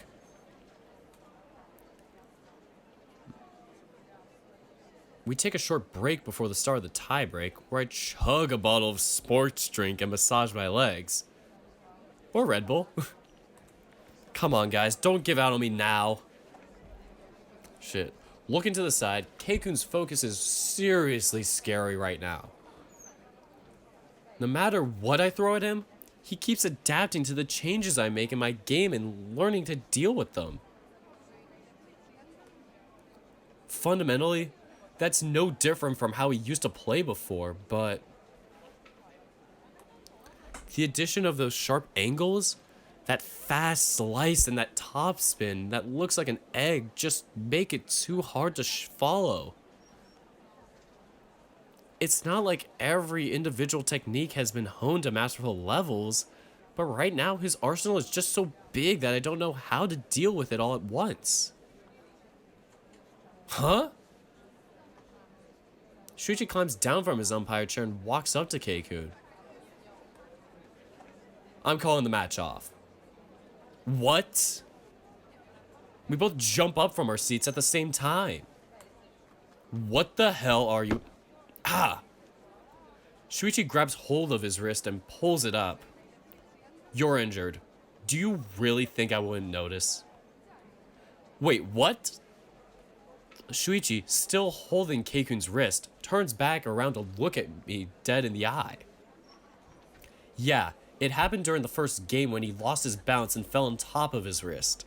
At first, I thought it was just a slight sprain, but his accuracy has been dropping and he hasn't been putting as much spin on his shots. Wait, what? I thought that was because I'd managed to hold him back. Not quite. While you constantly hammering him with power balls did keep him from hitting as well as he wanted to, the strong impact also kept putting pressure on his wrist.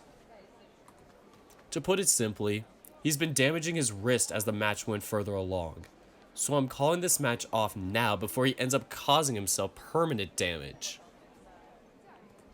No! Keisuke slaps Shuichi's hand away, furious. You don't get to decide that. I'm finally at a place where I can stand a chance against him. I have a chance of winning. How can you tell me to just... You idiot! Keikun jumps back, scared at Shuichi's sudden scream. Even Jun, who's far from us, reacts to it with the same amount of surprise. Neither of you are playing your best right now. You're both suffering, so what the hell are you trying to prove? Huh? You trying to prove to us that you can ruin your tennis career for absolutely no reason? But... No buts, you're an athlete, not a child. The well-being of your body should be your main priority. What would you even stand to gain by winning a match and completely destroying your wrist in the process? Are you stupid? But I feel fine. I can go on. Yo, you can't. Shuichi grabs his wrist again, making him wince in pain, his entire body curving as he tries to avoid the sudden movement of his wrist. You might be one hell of an actor, but you can't hide that you're hurting. If you want to keep up with this stupid show of yours, then be my guest. But I'm not officiating this match anymore. He's right. I walk up to Keikun, putting my hand on his shoulder. I don't want to continue knowing that you'd possibly be jeopardizing your career. At least get yourself checked out by a doctor and rest for a bit before you try to continue. I don't want to be the reason you have to give up on tennis. But I could win. I was... Through gritted tears and clenched fists, his shoulders began to quake. He's so angry that he could start crying tears of frustration at any moment. Look, you totally got me. I was only hanging on by a thread. And I thought that was because I was starting to adapt to your tactics, but it turned out to only be because you were in pain. If that weren't the case, then I wouldn't have stood a chance. You probably would have eventually broken my serve and taken the win. If you want to chalk it up as much of a win for you... If you want to chalk it up as a win for you, I don't object. No. Anything but that. Keisuke's shoulders sag as he lets his arms fall next to his body. I want to beat you fair and square. You never know what might happen in a match. You could have come up with a way to beat me, so I can't accept this as a victory. I want to put this match on pause. Can we get back to where we left off once I get my wrist checked out and get the okay to keep playing? I try giving him a big encouraging smile. Of course. I also can't accept the way this is getting left off, so I definitely want to get back to it later. I extend a hand, trying for a handshake. That's awkward. Keikun looks down at it, hesitating for a few seconds before finally grabbing my hand and shaking it firmly. Snap! You better? Guess I should probably head for a doctor right now. I'll go with you. I appreciate the offer, but I'll have my chauffeur take me. Oh. Okay. Aw, don't reject Jun like that. What the hell? You can come along. Yay! Wait, why that expression for him? Should he be a bit happier? I'm gonna go inside to use the showers. Do you mind waiting for me do you mind waiting for me at the reception desk? The two, completely absorbed in conversation, walk away from us until they eventually are out of sight.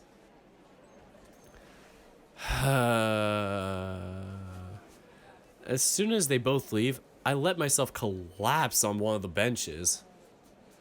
I knew it. I knew you were more tired than you were letting on. Sorry. My whole world is spinning right now. Shuichi sighs, putting his face against the palm of his hand. You idiot. Shuichi sits right next to my head. Shuichi sits right next to my head in the small amount of room still left on the bench. He puts a hand on my forehead and lazily strokes my face in gentle strokes, staring into the court. I was worried today, you know. I suddenly felt so comfortable that I didn't even have the courage to speak. I was fighting off the desire to close my eyes and just doze off on the spot. At first, I was afraid that I had something I shouldn't have, and that you'd be angry at me. Still, when I heard about you challenging Arushihara, I thought that I had done the right thing after all, confronting you about it. All that just to see this pitiful performance of yours? It was clear you weren't even close to playing to your best potential.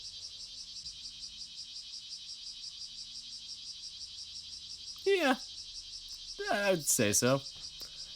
Didn't know that it was called a Cicadia. Never heard of that.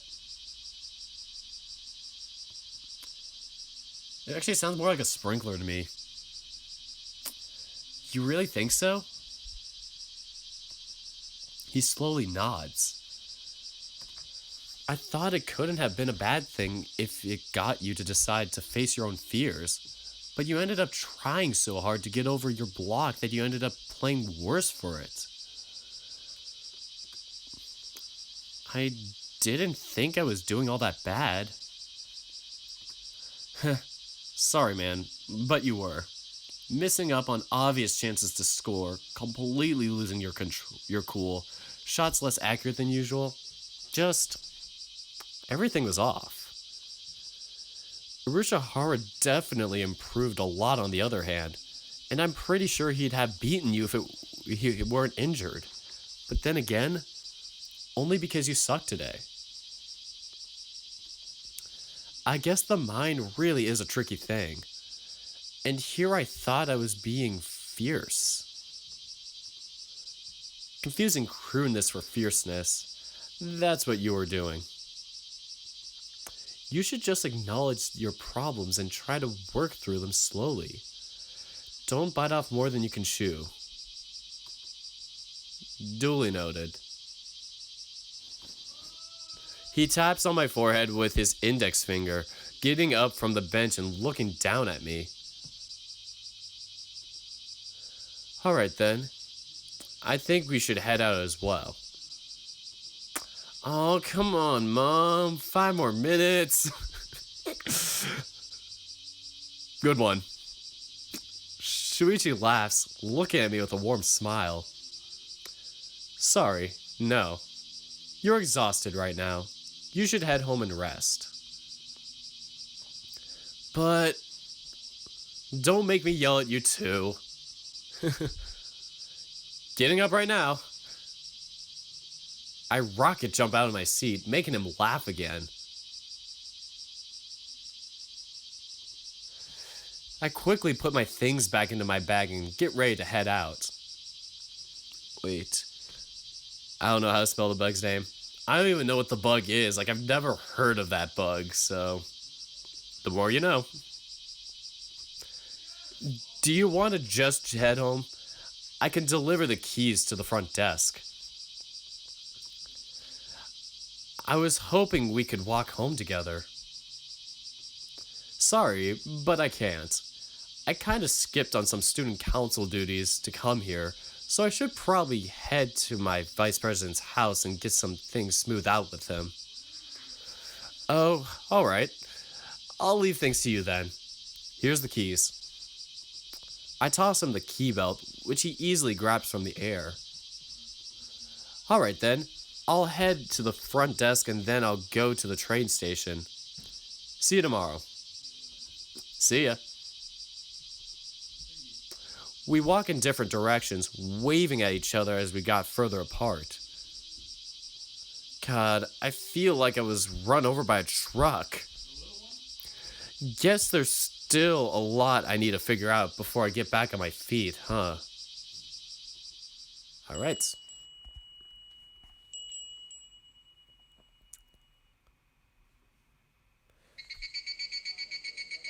And we have another bug or something, some animal making a sound too. Referencing 111's comment. Oh, it's a, wait, cicada? Cicada? Is that how you pronounce it, cicada? I can look that up afterwards. So that's what the bug was called from the from last or yesterday's scene. So I'm going to skip to day 10 on the next episode. I'm gonna end things here for this stream, but yeah, just so you guys aren't surprised, when I do the next stream for Keisuke, we will be on Keisuke's day 10 and then do his character select days, so we'll be skipping a few days. If you want to see day 7, 8, whatever the other days are, you can look at my previous episodes for that. I don't want to just do the same episode again and retread the same water if you guys have already seen it. So that is all for today's stream. 3.5 hours, my goodness. This was definitely long-winded when we got to the tennis match scene. So yeah, thanks guys for watching, and until next time, take care guys.